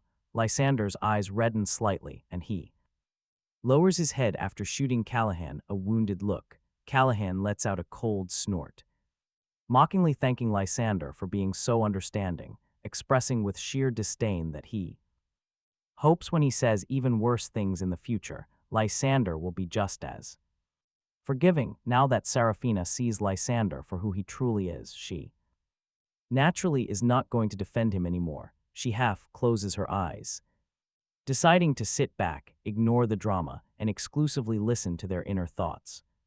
Seeing that she is not scolding Callahan, even after a long pause, Lysander looks up. Saraphina remains as still as a mountain. Lysander bites his lip and grabs her arm. His face pale, he begs her to drop it, calling Callahan immature. He says it is only normal for Callahan to speak harshly out of dislike. But Saraphina does not say a single word. Inside, an intense wave of disgust spreads. Deep within her heart, Saraphina's dark eyes are filled with complete ice. In Lysander's memory, her gaze toward him had always been incredibly warm. But now he wonders when she has ever looked at him with such sheer coldness. He widens his eyes in complete disbelief, his face turning pale. His eyes swirl with resentment as he asks why she is looking at him like that, coldly stating she is in a bad mood. Saraphina looks away. Saraphina snaps, asking why they are looking at her before turning her gaze away. She orders them both to be quiet. Hearing this, Lysander bites down on his lip. He asks if she is still angry that he went abroad for 5 years and never came back to visit. She tells him he is simply overthinking things. He claims she was glad Lysander left, otherwise they wouldn't be married. He brags about how passionate she was on their wedding night, acting like a pest. He deliberately interrupts right when Lysander is trying to have a deep, emotional heart-to-heart with Saraphina, dropping a massive bombshell instead. He mocks him, asking if he really wants a heart-to-heart right now. Cawthor vows to change his own last name if he allows that to happen. Saraphina is secretly amused, but her reaction completely freezes Lysander's heart. At this point, trying to comfort himself would just be pure delusion. Saraphina clearly doesn't like him anymore, or things would be very different. She would never tolerate Cawthor strutting around and asserting dominance right in front of him, as Lysander worries about losing his golden ticket to wealth. Lysander grows frantic and clenches his fists, terrified of losing everything. Looking heartbroken, Lysander asks Saraphina if what Cawthor said is actually true. He refuses to believe it, while Cawthor finds his suffering deeply satisfying. Cawthor spots a fresh fruit platter sitting nearby on the coffee table. He reaches over and grabs a big handful of the plump grapes. Cawthor pops them into his mouth one by one, looking incredibly smug. He has no clue why Saraphina is acting so frosty toward Lysander. But for him, this entire dramatic situation is absolutely perfect. Before she gets discharged, Cawthor plans to stress Lysander out completely. He wants him to lose 20 pounds, but hearing his smug thoughts makes Saraphina fume. She absolutely refuses to let Cawthor get away with being so arrogant. Looking up at Lysander, she flashes her very first genuine smile. She assures him it is not true, and Lysander almost weeps with relief. Lysander admits his deepest regrets about leaving her behind for so long. Watching this, Cawthor's expression sours, and his grapes lose their sweet taste. He tosses the rest back onto the platter and stands up abruptly. He announces he is heading to the restroom, annoyed by their connection. It seems you really cannot just stop loving someone after so long. Cawthor honestly cannot comprehend how she fell for such a backstabbing guy. Lysander is incredibly two-faced, with more devious schemes than seeds in a dragon fruit. Yet she remained completely devoted to him for all these years. Cawthor thinks it is a miracle her massive company has not gone bankrupt. Suddenly, Saraphina roars his name with majestic fury. Cawthor freezes in his tracks and turns around in complete bewilderment. Lysander stares at her with the exact same confused look. Saraphina takes a deep breath, trying to calm her raging anger. She fails completely, screaming at him to go use the hallway restroom. She cannot let anyone know she can secretly read his thoughts. So this sudden, explosive outburst just makes her look completely crazy. Cawthor is left speechless, wondering if she is defending Lysander again. Maybe that took too long. Looking at her, her brain was definitely knocked loose. After that crash, Saraphina felt that having her mind-reading ability. To read thoughts was a disaster, absolute unmitigated disaster, unless she was a wooden mannequin. She was bound to be driven to an early grave by her pure anger. Sooner or later, Callahan walked out of the hospital room, cursing internally the whole way. Indeed, it was only when he was far enough away that Saraphina could no longer hear his thoughts that her tightly knit brows slowly relaxed. Sister Saraphina, these 5 years I was gone, I missed you so much. With the annoying obstacle, Callahan, out of the way, Lysander attempted to resume his heart. Saraphina, in a foul mood, merely gave a cold reply, being alone in a foreign land. I finally realized how much you protected me back then. I finally understood that you are the only one who can truly give me happiness. Meanwhile, Lysander pursed his lips, looking hesitant. Sister Saraphina, you and Callahan are there. Feelings between you two. What kind of feelings are you referring to? Saraphina shot him a side glance. Love, of course. Two people getting married must have love, right? Because only with love can they be happy. At least half of what he said was absolute garbage. He was clearly saying it on purpose, aiming to reawaken the old Saraphina, the one who believed he was her only soulmate. Back then, Saraphina was certain that marrying Lysander was the only path to a happy life. I don't have romantic love for him, Saraphina said plainly. Lysander's face lit up with instant joy. He was actually just about to speak when Saraphina abruptly pivoted. However, I am currently quite interested in him. Does that count as feelings in your eyes? The moment those words fell, the blood drained from Lysander's face instantly. Talk about cold karma. Realizing that Saraphina might not love him anymore was one thing. Hearing it directly from her mouth was another. Completely unacceptable nightmare. Sister Saraphina, are you serious? Lysander's voice sounded like it was coated in gravel, incredibly hoarse. This blow was too massive for him. Saraphina, whose eyes and heart used to be filled exclusively with him, was now personally telling him she was interested in another man. This was worse than killing him. Saraphina nodded, utterly shattering the very last glimmer of hope in Lysander's broken heart. He had prayed he misheard, or that Saraphina was just saying it out of spite. Unfortunately, it was neither. Saraphina was dead serious. Why? Lysander gripped the tassel ornament on his bag tightly. Didn't you? Are you trying to say, didn't I love you? Saraphina cut him off, the mockery in her eyes impossible to miss. But you kept rejecting my love. Does it even matter if I love you or not? Me being interested in Callahan shouldn't matter to you either. So why are you even asking? Don't you find it bizarre? I just didn't want you to get me too easily. I wanted to make you feel like marrying you was a privilege you had to beg for. That's the only way you would truly cherish me. Keep your heart tied to me and allow me to hold my head high in front of you in the Vance family. But I never expected your love to be so cheap.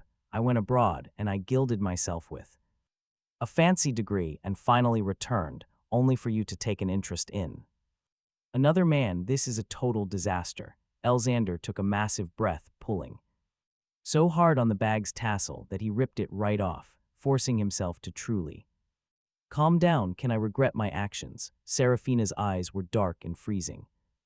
Lysander's internal monologue only filled her with utter disgust for the man standing right before her. He had been trying to control and manipulate her all along. What massive, greedy ambition. Her husband's mental rants on the way too The restroom had been harsh, but they were completely spot on, her judgment in. People was truly terrible. Saraphina's reaction remained flat. Still water, something she had desperately yearned for in the past, was now easily within her reach, yet she felt absolutely nothing. His regrets were his own business, and since she was married, she felt no pity. This was basically one step short of screaming that they were never getting back together, right in his face, seeing years of meticulous effort go down the drain. Lysander's emotions completely shattered as he accused Saraphina of having no heart. His face was covered in tears. Anyone seeing a grown man cry like this would feel a pang of sympathy, but when Saraphina hated someone, even if they were devastatingly handsome and crying beautifully, it could not stir a single ripple in her heart. She gave no response. It was not clear if she didn't want to respond or simply couldn't be bothered, but either way, it undoubtedly pushed Lysander's emotional state closer to the edge of the cliff. He cried out, asking why she didn't love him now when she clearly had before. Lysander sobbed, wiping tears from his face, his accusing tone sounding like a petulant child, calling her huge liar. He claimed she had promised to always wait. Saraphina remained completely unmoved. She glanced at the clock. It had been 15 minutes since her husband went to the restroom. Had he run away? Saraphina's eyes darkened. If that man dared to ditch her, he had better not expect her to show any mercy, Lysander pleaded, claiming he was just a slow burner and had been young and naive back then. But now he was certain of his love, having already fallen deep for her. Before he even realized it himself, Lysander didn't realize that Saraphina was not listening to a single word he said, pouring his heart out with dramatic dedication. Her husband walked out of the restroom, having taken a call from Finnegan, which had delayed his return. Arriving at the door, he heard the sound of a man crying inside. He put on a bright smile and announced that Mr. Croft should not cry like that in front of his wife's hospital bed. People who didn't know the situation might think she had passed away. Lysander's sobbing immediately hitched. He turned his head, glaring at him with pure, unfiltered hatred. He thought it had to be this little mutt who used dirty tricks to win over Saraphina. He must have talked so much trash about him behind his back. Otherwise, after loving him for so many years, how could she just stop loving him?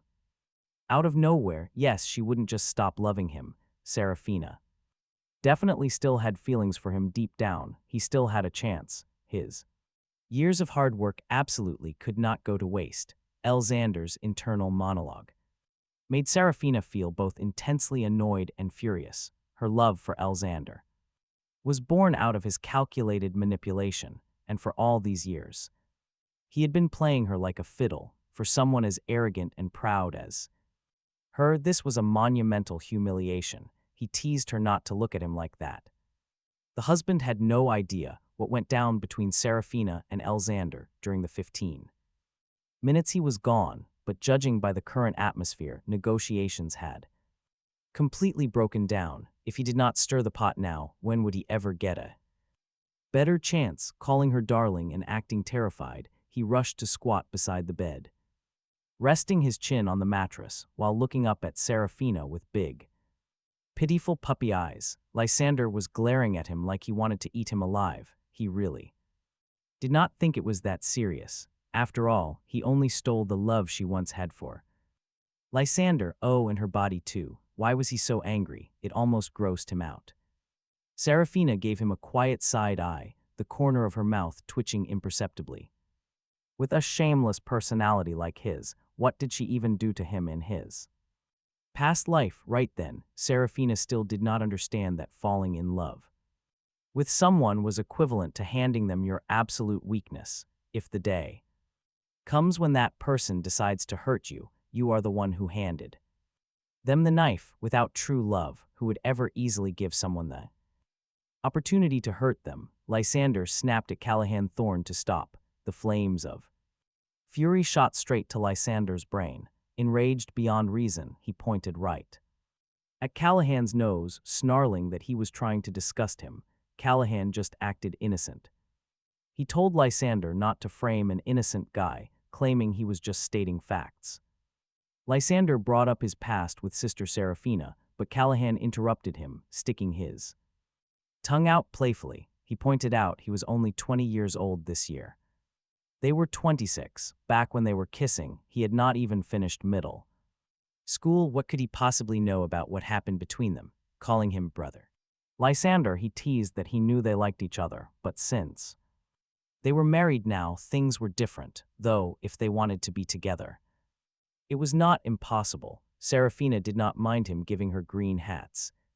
So he could not be stingy. He could totally let them sneak around and have a little affair now and then. Lysander roared at the utter nonsense, asking Saraphina to listen to his garbage. He could not believe she was interested in a guy like him. Lysander was absolutely losing his mind. Callahan just giggled, reminding him he was 20, not 26. He was just a boy. Not some old uncle. He was playing this guy like a cheap fiddle. He hoped the anger would ruin Lysander's health. Whether his health was ruined remained to be seen, but the man was definitely on the verge of an aneurysm. He swayed on his feet, grinding Callahan's name out from between his teeth.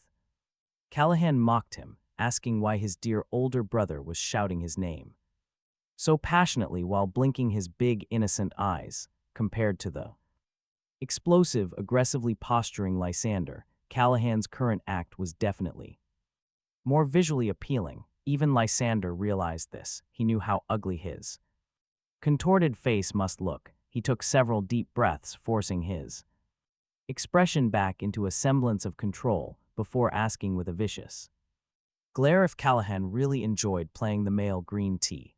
Playing that role. Callahan tilted his head, fully embracing the act of the confused innocent boy, asking Lysander what male green tea meant, pretending he did not get it. Lysander let out a cold sneer and looked down at Saraphina. He pointed out his fake innocence to her, saying she surely understood, given Saraphina's profound family background and her 1 in a million stunning looks. It was destined that she would constantly be surrounded by men. However, she only ever had eyes for Lysander, coldly rejecting any man who threw himself at her. But there was once an exception in high school when a boy in her class with impressive manipulative skills actually managed to earn her appreciation. Once Lysander found out, he investigated the guy and discovered he was a textbook green tea boy, so he went straight to Saraphina and explained the concept of a green tea boy. Back then, Saraphina always listened to him, immediately distancing herself from that boy and despising that type of guy ever since. This was Lysander's absolute trump card against Callahan at this moment. Unfortunately, the current Saraphina was no longer the girl who hung on his every word and accommodated his every whim. Saraphina merely glances at Callahan, then looks back at Lysander and asks, does he talk about instant karma? Lysander sways, his face turning green, as if he just ate literal garbage. Callahan smiles and says he was only joking. Of course, he knows what a green tea boy means, but he was not playing that role. He was just acting cute. Callahan taps his chin with his index finger, flashing a cheeky smile. He believes acting cute for a woman who likes him will only make her like him more. It is a great deal. Sister Saraphina does not like you. Lysander screams violently. Of course, Callahan knows Saraphina does not actually like him, even if they are fighting over some unknown conflict and she is giving Lysander the cold shoulder. Callahan is not going to bet she will play along just to spite him. Losing that bet would be super embarrassing, so he thinks for a second and delivers a completely bulletproof line. Callahan is a pretty shameless guy, telling Lysander that even if Sister Saraphina does not like him, he will just pretend she does. Calling himself a genius, he tells Lysander that although he is getting old and acting cute doesn't suit him anymore, he doesn't have much of a choice. If Lysander wants to win Callahan's wife's affection, he really ought to try it. Even if she doesn't say it out loud, she might secretly love it. His words are the epitome of toxic garbage, achieving maximum annoyance. the way Callahan keeps emphasizing his wife over and over makes Lysander's blood boil. If it were anyone else, they would have abandoned their pride and started screaming obscenities by now, but Lysander has a brain, otherwise he would not have manipulated Saraphina into loving him. He knows that given the current dynamic, scoring a victory is impossible. Lysander slightly loosens his death grip on his bag, forcing a strained smile, and tells Callahan he is just too young. He claims a man's charm isn't solely based on being cute, but that's fine. He will make sure Callahan learns exactly what kind of man is suited. For Sister Saraphina, Callahan just shrugs with a dismissive That grunt is somehow more infuriating than an actual comeback, fearing he might burst a blood vessel if he stays another second. Lysander looks at Saraphina, his face ghastly pale. He tells her he is not feeling well and is leaving, now promising to return tomorrow. The words hang in the air, met with zero response from the woman on the bed. In the past, the mere mention of him feeling slightly unwell would send Saraphina into a frenzy of anxiety. She always treated him like a fragile newborn, even during his 5 years abroad. Back when Lysander felt sick, Saraphina would frantically arrange for someone to take him to the hospital, ensuring his every need was met from afar. Yet now she was utterly indifferent. If this was not falling out of love, what else could it be? Lysander's eyes rimmed with red as he refused to let his dignity be trampled completely into the dirt. Without saying another word, he turned on his heel and left. He felt incredibly bitter. Had he worked so hard all these years only to ultimately fail to enter the Vance family? He simply could not accept this.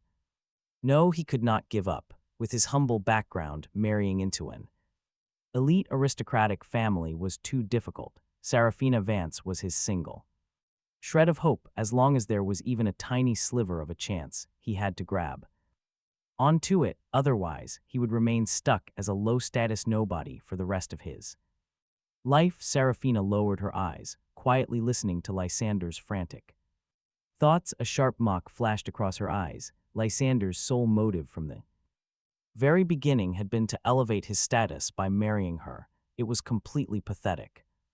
She had wasted her pure, sincere heart on a dog like him for years.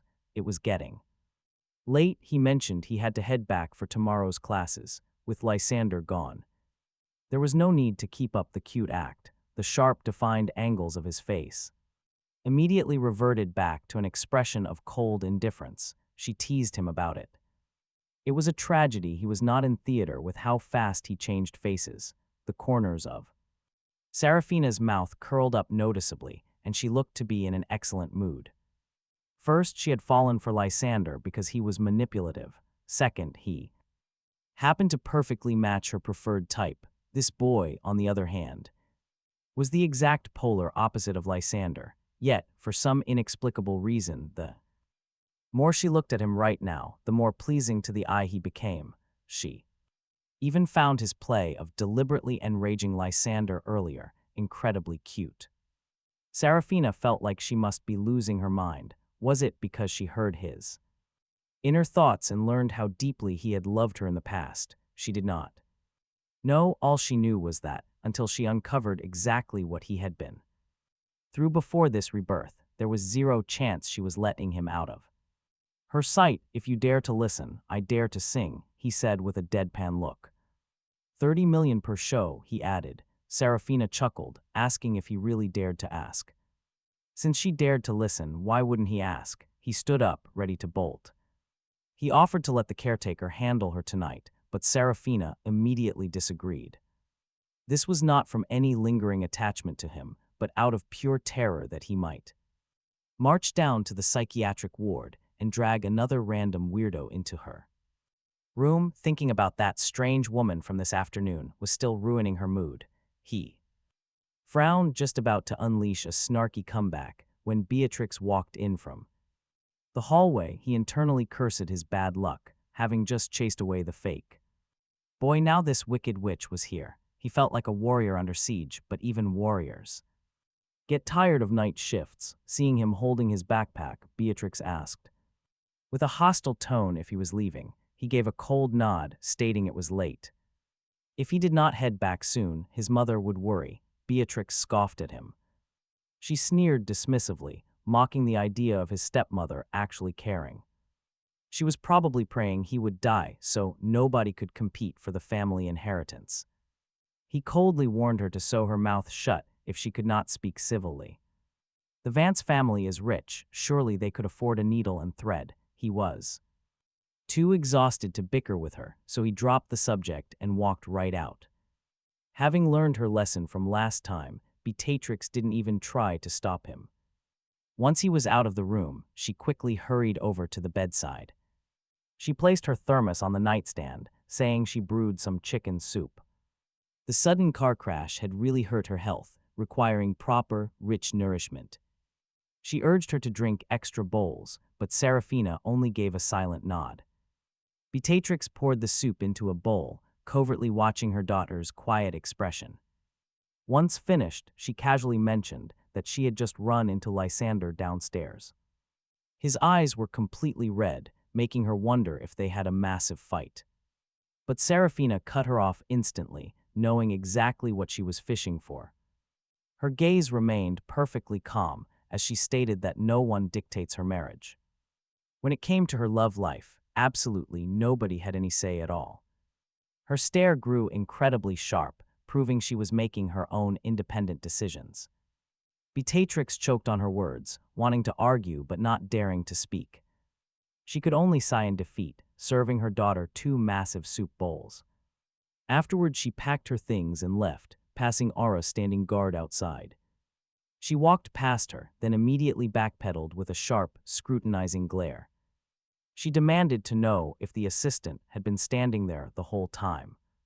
She wanted details on what happened while Lysander was visiting her daughter.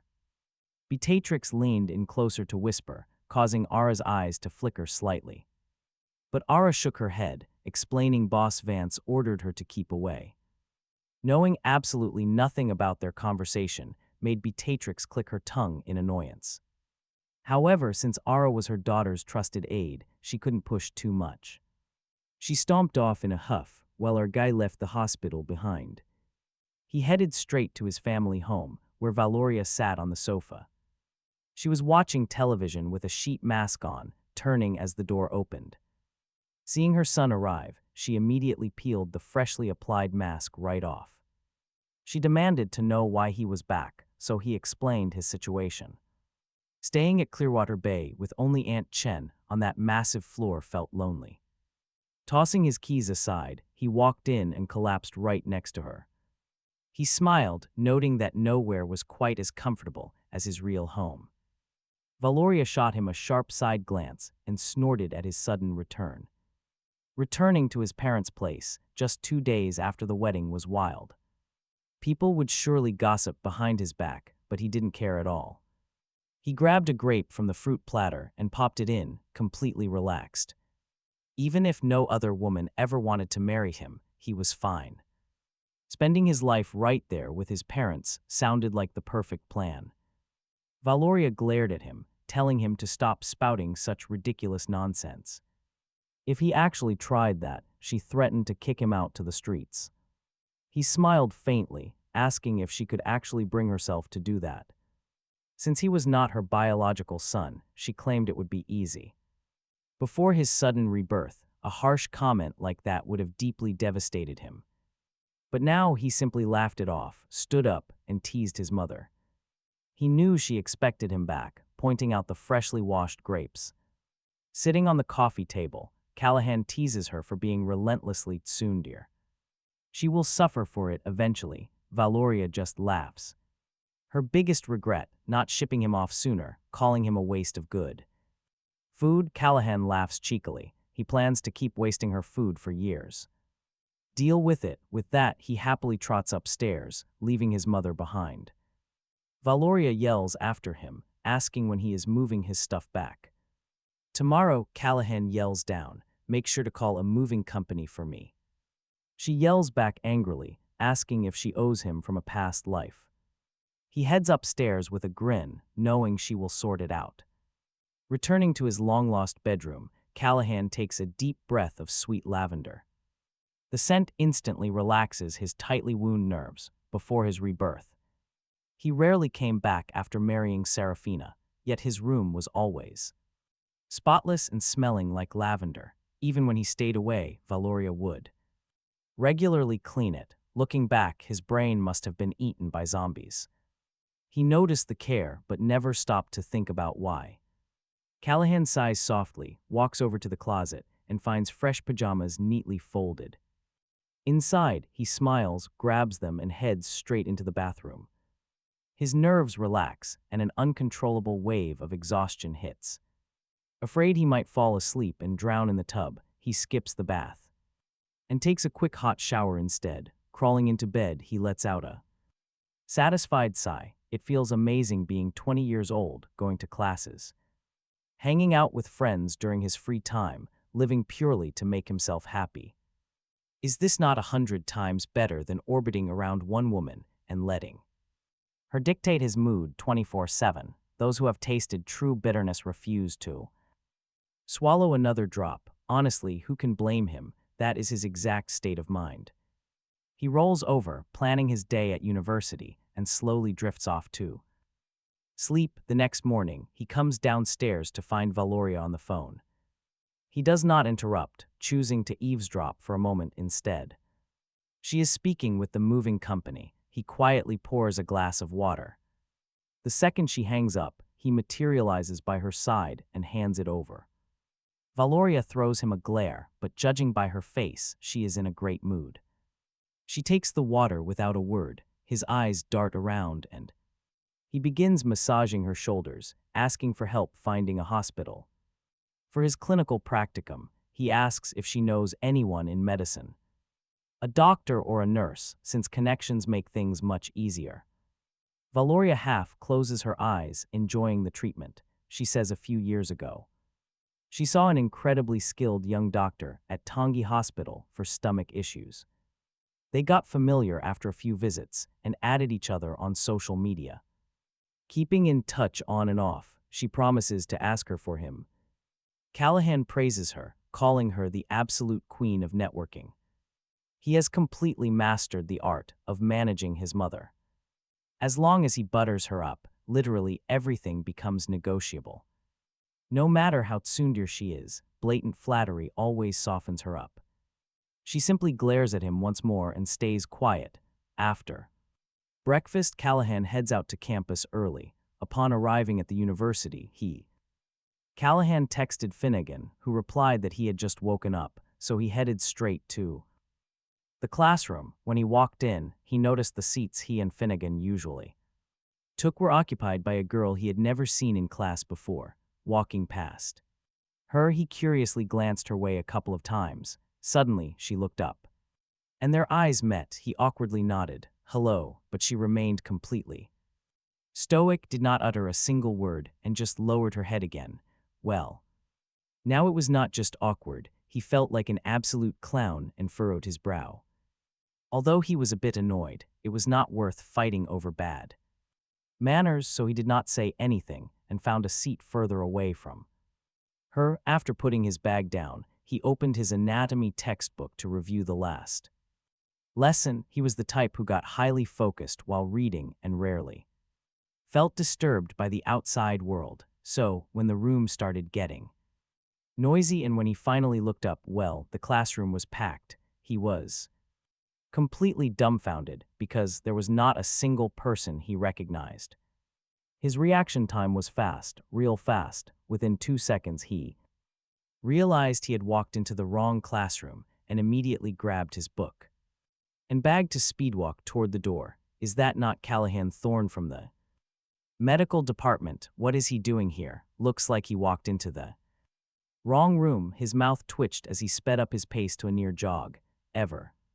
Since starting college, he had tried to keep a low profile, but with top-tier grades, a decent face, and Finnegan acting as his personal public relations machine, making it impossible not to be famous, so he basically fled the room.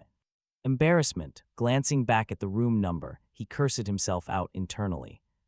He had slept great and woke up full of energy. How did he Managed to go to the wrong floor. He checked his watch, hurrying up the stairs. Only 2 minutes left. He sprinted. Right as it rang, he successfully arrived at the correct classroom door. The professor at the podium glanced at him but did not say anything, just gesturing for him to hurry up and sit so the lecture could start. Callahan spotted Finnegan and quickly made his way over. Finnegan asked why he was only getting to class now when he arrived ages ago. Don't ask, Callahan muttered, explaining he had walked into the wrong classroom, too focused on reading to notice anything else. He propped his book up, keeping his head down in pure frustration. Finnegan could not hold back a snicker. Callahan glared, shooting him a lethal warning look. Seeing how genuinely frustrated he was, Finnegan swallowed his laughter, not daring to push it, but their whispering was a bit too loud. The professor looked in their direction, paused his lecture, and let out a heavy cough. Every single student in the class turned to look at them. Great, now Finnegan got to experience the joy of public embarrassment, too. They both behaved themselves and actually started listening to the lecture.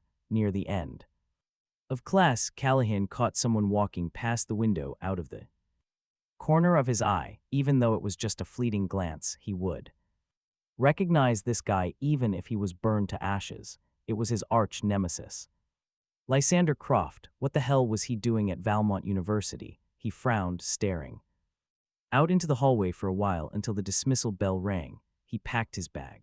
He drags Finnegan out of the classroom and drops the bomb. He just saw Lysander.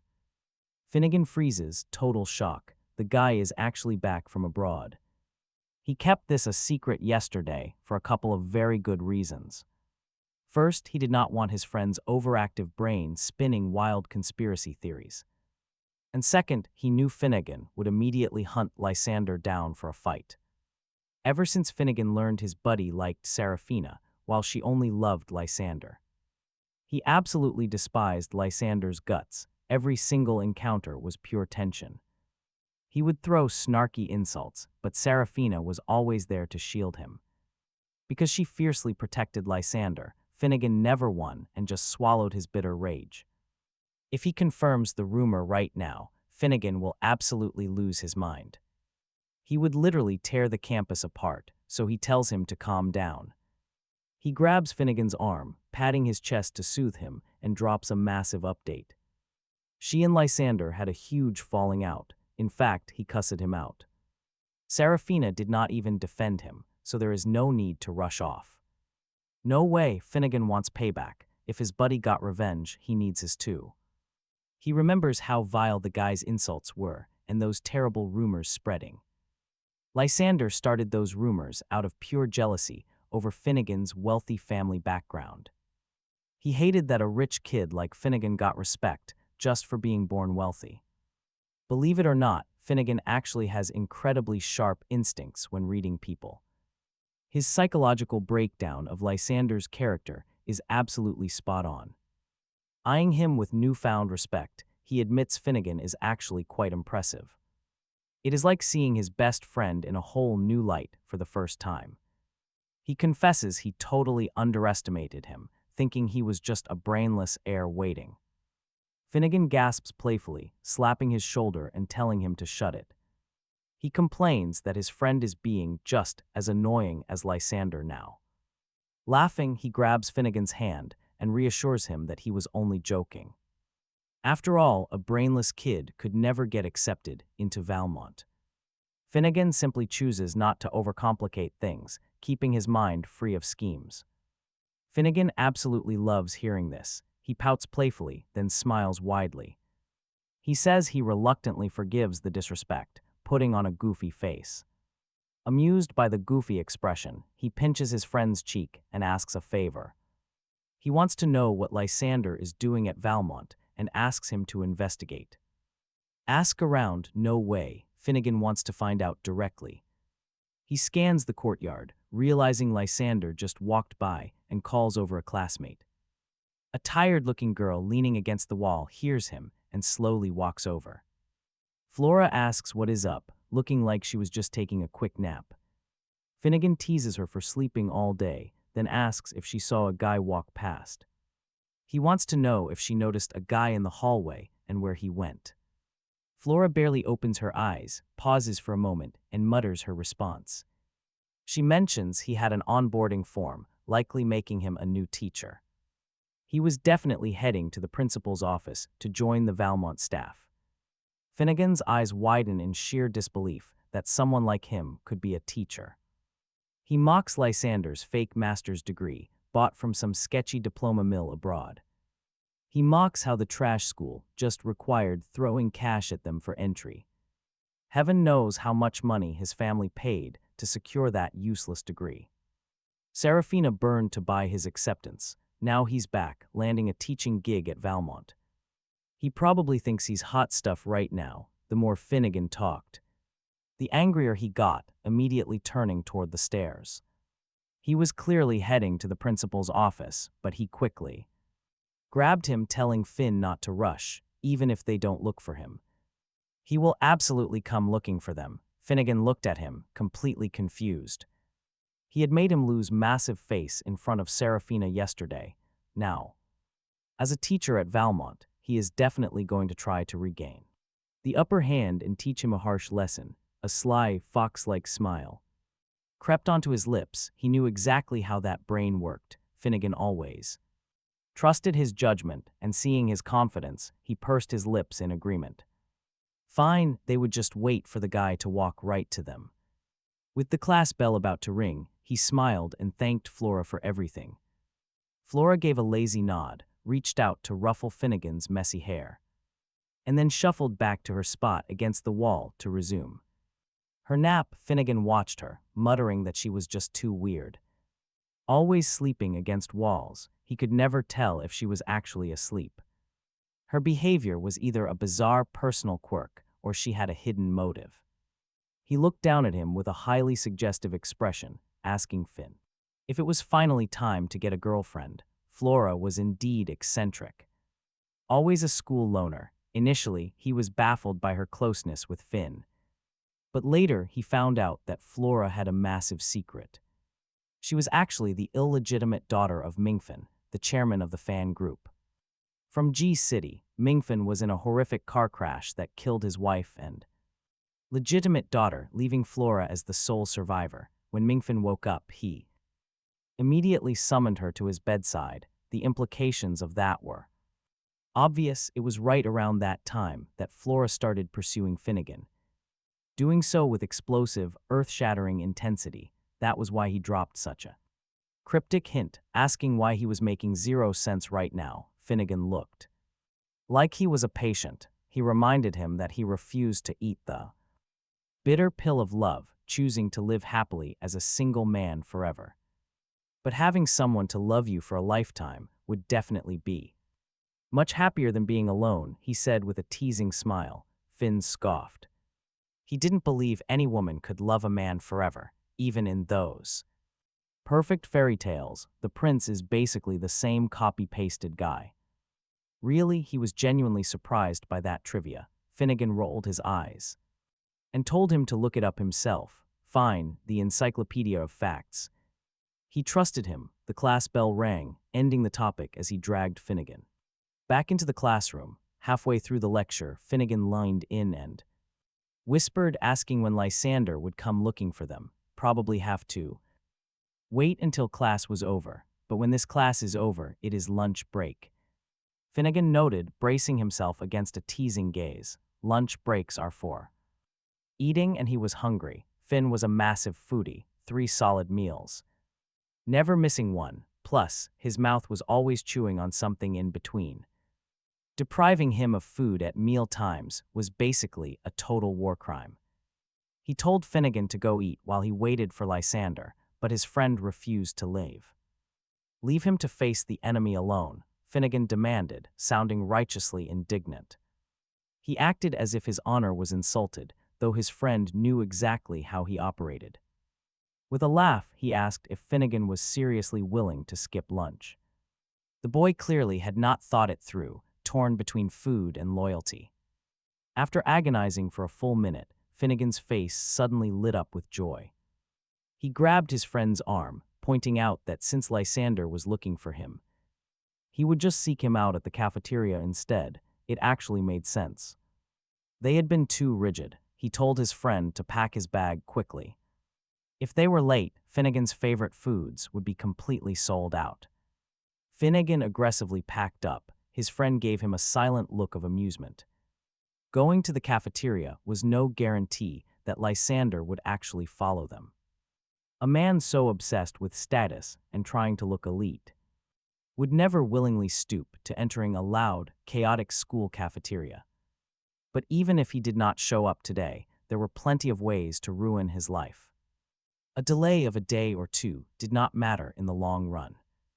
It was only a shame Finnegan could not vent his frustration today. However, the boy had severely underestimated how infuriating he had been yesterday. Seeing Lysander walk in with a female teacher genuinely surprised him. The target had to be blindingly angry to lower his precious status. He was willing to do anything just to hunt him down for revenge. Just look at that confidence. He bit his chopsticks, a joyful smile playing on his lips. He told Finnegan to look behind him and see who had just arrived. But Finnegan was entirely focused on devouring his lunch, completely oblivious. Only when Lysander walked right up to their table did he look up. He blinked once, looked again, and his eyes flew wide open in shock. Lysander offered a refined, elegant smile, looking absolutely immaculate. He was perfectly groomed and dressed in the latest designer suit. His limited edition luxury watch was something even money could not easily buy. One look at him and anyone would assume he was a wealthy young master. Finnegan scoffed, asking if this was the young Master Croft, the guy sponsored by woman, mocking that stepping foot in a place like this must surely contaminate his pure soul. Then he slammed his chopsticks down, instantly abandoning his food to activate full attack mode. In the past, Lysander hated Finnegan even more than his rival, especially when Finnegan put on his arrogant rich kid face and spouted sharp insults. While a soft knife hurt, a hard blade was lethal. Every time they clashed, Lysander's ego was left riddled with holes. Lysander's face darkened significantly, blinded by his urge to seek revenge. He had completely forgotten that Finnegan would also be here. Without Saraphina around, this foodie was his absolute kryptonite. The female teacher accompanying Lysander heard this and looked on. With a strange expression, Lysander coldly told the student to watch his mouth, warning that he would sue for such a severe insult to his character. His gaze was stern, and his aura was intimidatingly cold. He acted like a strict teacher disciplining a student. Sue him. Finnegan sneered. Apparently, people who study abroad really are different. They speak with so much more confidence now. Plus, he has got amnesia, too. Doesn't that make his wife a massive sucker? She raised a man all those years and he won't even acknowledge her. She chimed in smoothly, enjoying the massive drama. She noted the massive lore drop. Meanwhile, Teacher Chen, who was accompanying him, looked at Lysander in utter awkwardness, asking Teacher Croft if he knew these two. He answered that they were indeed old acquaintances. Lysander obviously could not let Teacher Chen believe their words. Furrowing his brow, he claimed there was simply a misunderstanding between them. He left his sentence strategically unfinished, appearing incredibly calm while radiating the absolute aura of a mature, tolerant gentleman. It was highly convincing. Oh, I see, so teacher. Chen's face broke into a smile again, her tone undeniably eager to please. She knew Teacher Croft could never be that kind of person. After all, handsome and elegant men are naturally desired. Lysander was undeniably handsome, cultured, and highly elegant. Walking around campus, he could easily make the hearts of 80% of the single female staff flutter. Teacher Chen was naturally one of them. Finnegan covered his mouth, laughing mockingly, hearing Teacher Chen say that. Lysander must be blushing. Oh wait, he has skin thicker than a vault door. They would not be able to tell anyway. With Finnegan and her tag teaming him, the insults were incredibly brutal. Lysander's face cycled rapidly. Between pale green and white, 2 fists are no match for 4 hands, no matter how. He tried to spin this. He was at a massive disadvantage. He took a deep breath. Looked at Teacher Chen, his eyes turning slightly red as he thanked her for showing him the way. It was getting late, so she should go eat, let them say. Whatever they wanted, he did not mind. With that, he stepped toward her, clearly intending to sit down. Teacher Chen immediately grabbed his arm, looking deeply anxious, asking Teacher Croft why he was sitting there just to let them insult him freely. She turned her furious glare toward her and Finnegan, demanding to know what major they were from, introducing Teacher Croft as the new instructor for the pharmacy department. She asked if they had studied all these years just to show zero respect for teachers. She completely ignored her, just sneering coldly at Lysander. He was fully utilizing Saraphina's absence by using Teacher Chen as his new meat shield. She saw right through it. He really could not survive without hiding behind a woman. They were clinical medicine students, and she was not a clinical medicine teacher, so she had absolutely no jurisdiction over them. Finnegan had been a rebel since childhood and hated being disciplined. He certainly was not going to hold back just because the woman standing in front of him had the title of teacher. Teacher Chen was from the nursing department, and no matter how far she stretched her authority, she had no right to discipline clinical med students. A flash of embarrassment crossed Teacher Chen's face, but in front of Lysander, she could not afford to look weak. She bit the bullet and declared that even if she was not their department's teacher, they were students and she was a teacher, giving her every right to discipline them. She didn't want to argue about it. They told her to discipline all she wanted, but they would just ignore her. Finnegan picks up his chopsticks, his face practically dripping with pure sarcasm. He mocks how a college teacher could meddle so deeply in other people's business. He asks why she doesn't just sew their mouths shut with a needle and thread. That way her beloved Lysander won't suffer. This blunt callout exposes everything. Teacher Chen's crush is exposed. She is mortified. Lysander glares. Lysander shoots her a deeply disgusted look, his brow furrowing in extreme distaste. Marrying a woman like her means being a punching bag for the rest of his life. Relegated to a lowly existence, only Saraphina can elevate him to the top. She is his ticket to the peak of the social food chain. He absolutely must win this war. He cannot afford to lose to him. Teacher Chen doesn't dare say another word to the boys, terrified of more humiliation. She desperately wants to stop Lysander from losing any more face in public. She turns to Lysander, gently telling him not to stoop to their level. After all, they're just kids, and arguing would only lower his high value.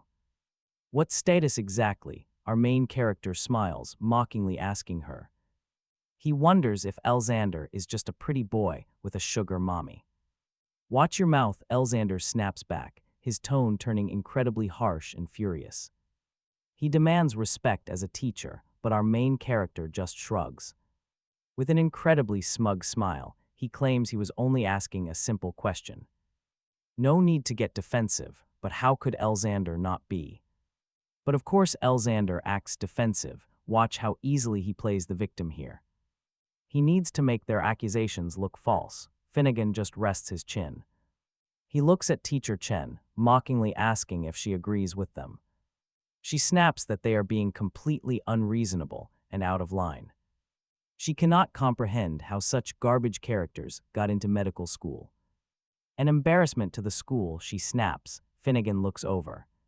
He silently mouths the word woof, a joke they both immediately understand. They laugh quietly. She is the textbook definition of a simp. Lysander really has a talent for gathering devoted followers wherever he goes. They defend him blindly with zero self-respect, which isn't actually surprising. No surprise there, Lysander possesses absolute god-tier looks. Yet a dark past leaves him completely exposed around those who know it. Standing in front of people who hold his secrets, he loses his edge. Alone he might manage, but with Finnegan around, he stands no chance. He cannot win. He claims he wanted to clear things up. Lysander claims he originally wanted to clear up their misunderstandings for the future. Since they clearly do not want that, he has absolutely nothing left to say. He wishes them luck and stands up. Teacher Chen complains he was treated unfairly. Seeing her intensely devoted expression only makes Finnegan incredibly annoyed. He coldly tells Teacher Chen to look closely at the handsome master. This young man was actually born in a poverty-stricken mountain village. Yet the outfit he wears right now costs tens of millions. His limited edition watch is so rare you cannot even price it. Finnegan offers to name the brand so she can search it online herself. He asks if she still thinks they are insulting the rich teacher. He was just stating facts, chiming in with a wicked grin. Teacher Chen's face drastically changed. They had laid it out so clearly, if she still didn't believe them, she was either chronically stupid or her brain had been entirely short-circuited by a handsome face beyond saving.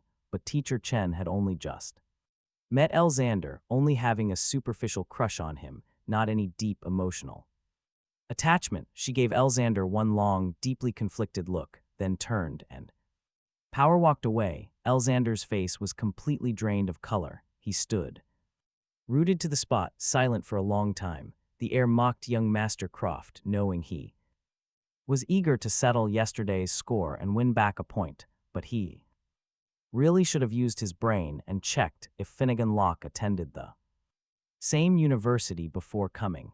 After all, Finnegan was his absolute kryptonite. The young heir smiled brightly, knowing he was also Lysander's kryptonite now. Lysander hadn't realized it yet. Lysander scoffed that he didn't need to check, and that Finnegan was his kryptonite was giving him way too much credit. Besides, he didn't come to win back a point. He was going to teach at Valmont Uni from now on, so bumping into each other was inevitable. He just came to say hello. Finnegan mocked him, asking what kind of teacher he was. His face dripped with sarcasm. He demanded to know if Lysander had even studied medicine abroad, staring Lysander down, demanding an immediate answer. Lysander's face stiffened. He quickly adjusted his expression, claiming with supreme calm that he had a pharmacist certification, making him perfectly qualified to teach in the pharmacy department. He did not directly answer Finnegan's question, leaving Finnegan genuinely impressed by his psychological resilience. Even when he was completely in the wrong and lacked any real standing, he could still act this composed. The heir asked if he realized that desperately trying to bluff his way out in front of them only made him look like a massive clown. The young heir checked his watch, noting that any sane person would have left ages ago to salvage their last shred of dignity instead of standing around until lunch break was almost over. He stood up and tilted his chin at Finnegan, signaling it was time to leave. They threw their arms around each other's shoulders and swaggered away right past Lysander. Lysander stood there, glaring venomously at their retreating backs, hating them so much he nearly shattered his teeth from grinding them. In the past, the heir had always been meek and submissive around Lysander, never daring to cross him. But hey, 5 years is a long time, and it changes many things, including a person's entire personality. Lysander wasn't entirely surprised the heir had changed, but he simply couldn't accept it. A rich kid who previously only breathed when given permission was suddenly daring to throw attitude in his face, especially under that mocking gaze, which looked straight through his facade. He couldn't maintain his composure, desperately wanting to deny the reality that a kid with a privileged background could just hold his head high and live recklessly, exactly like Finnegan Locke did. Lysander squeezed his eyes shut tightly.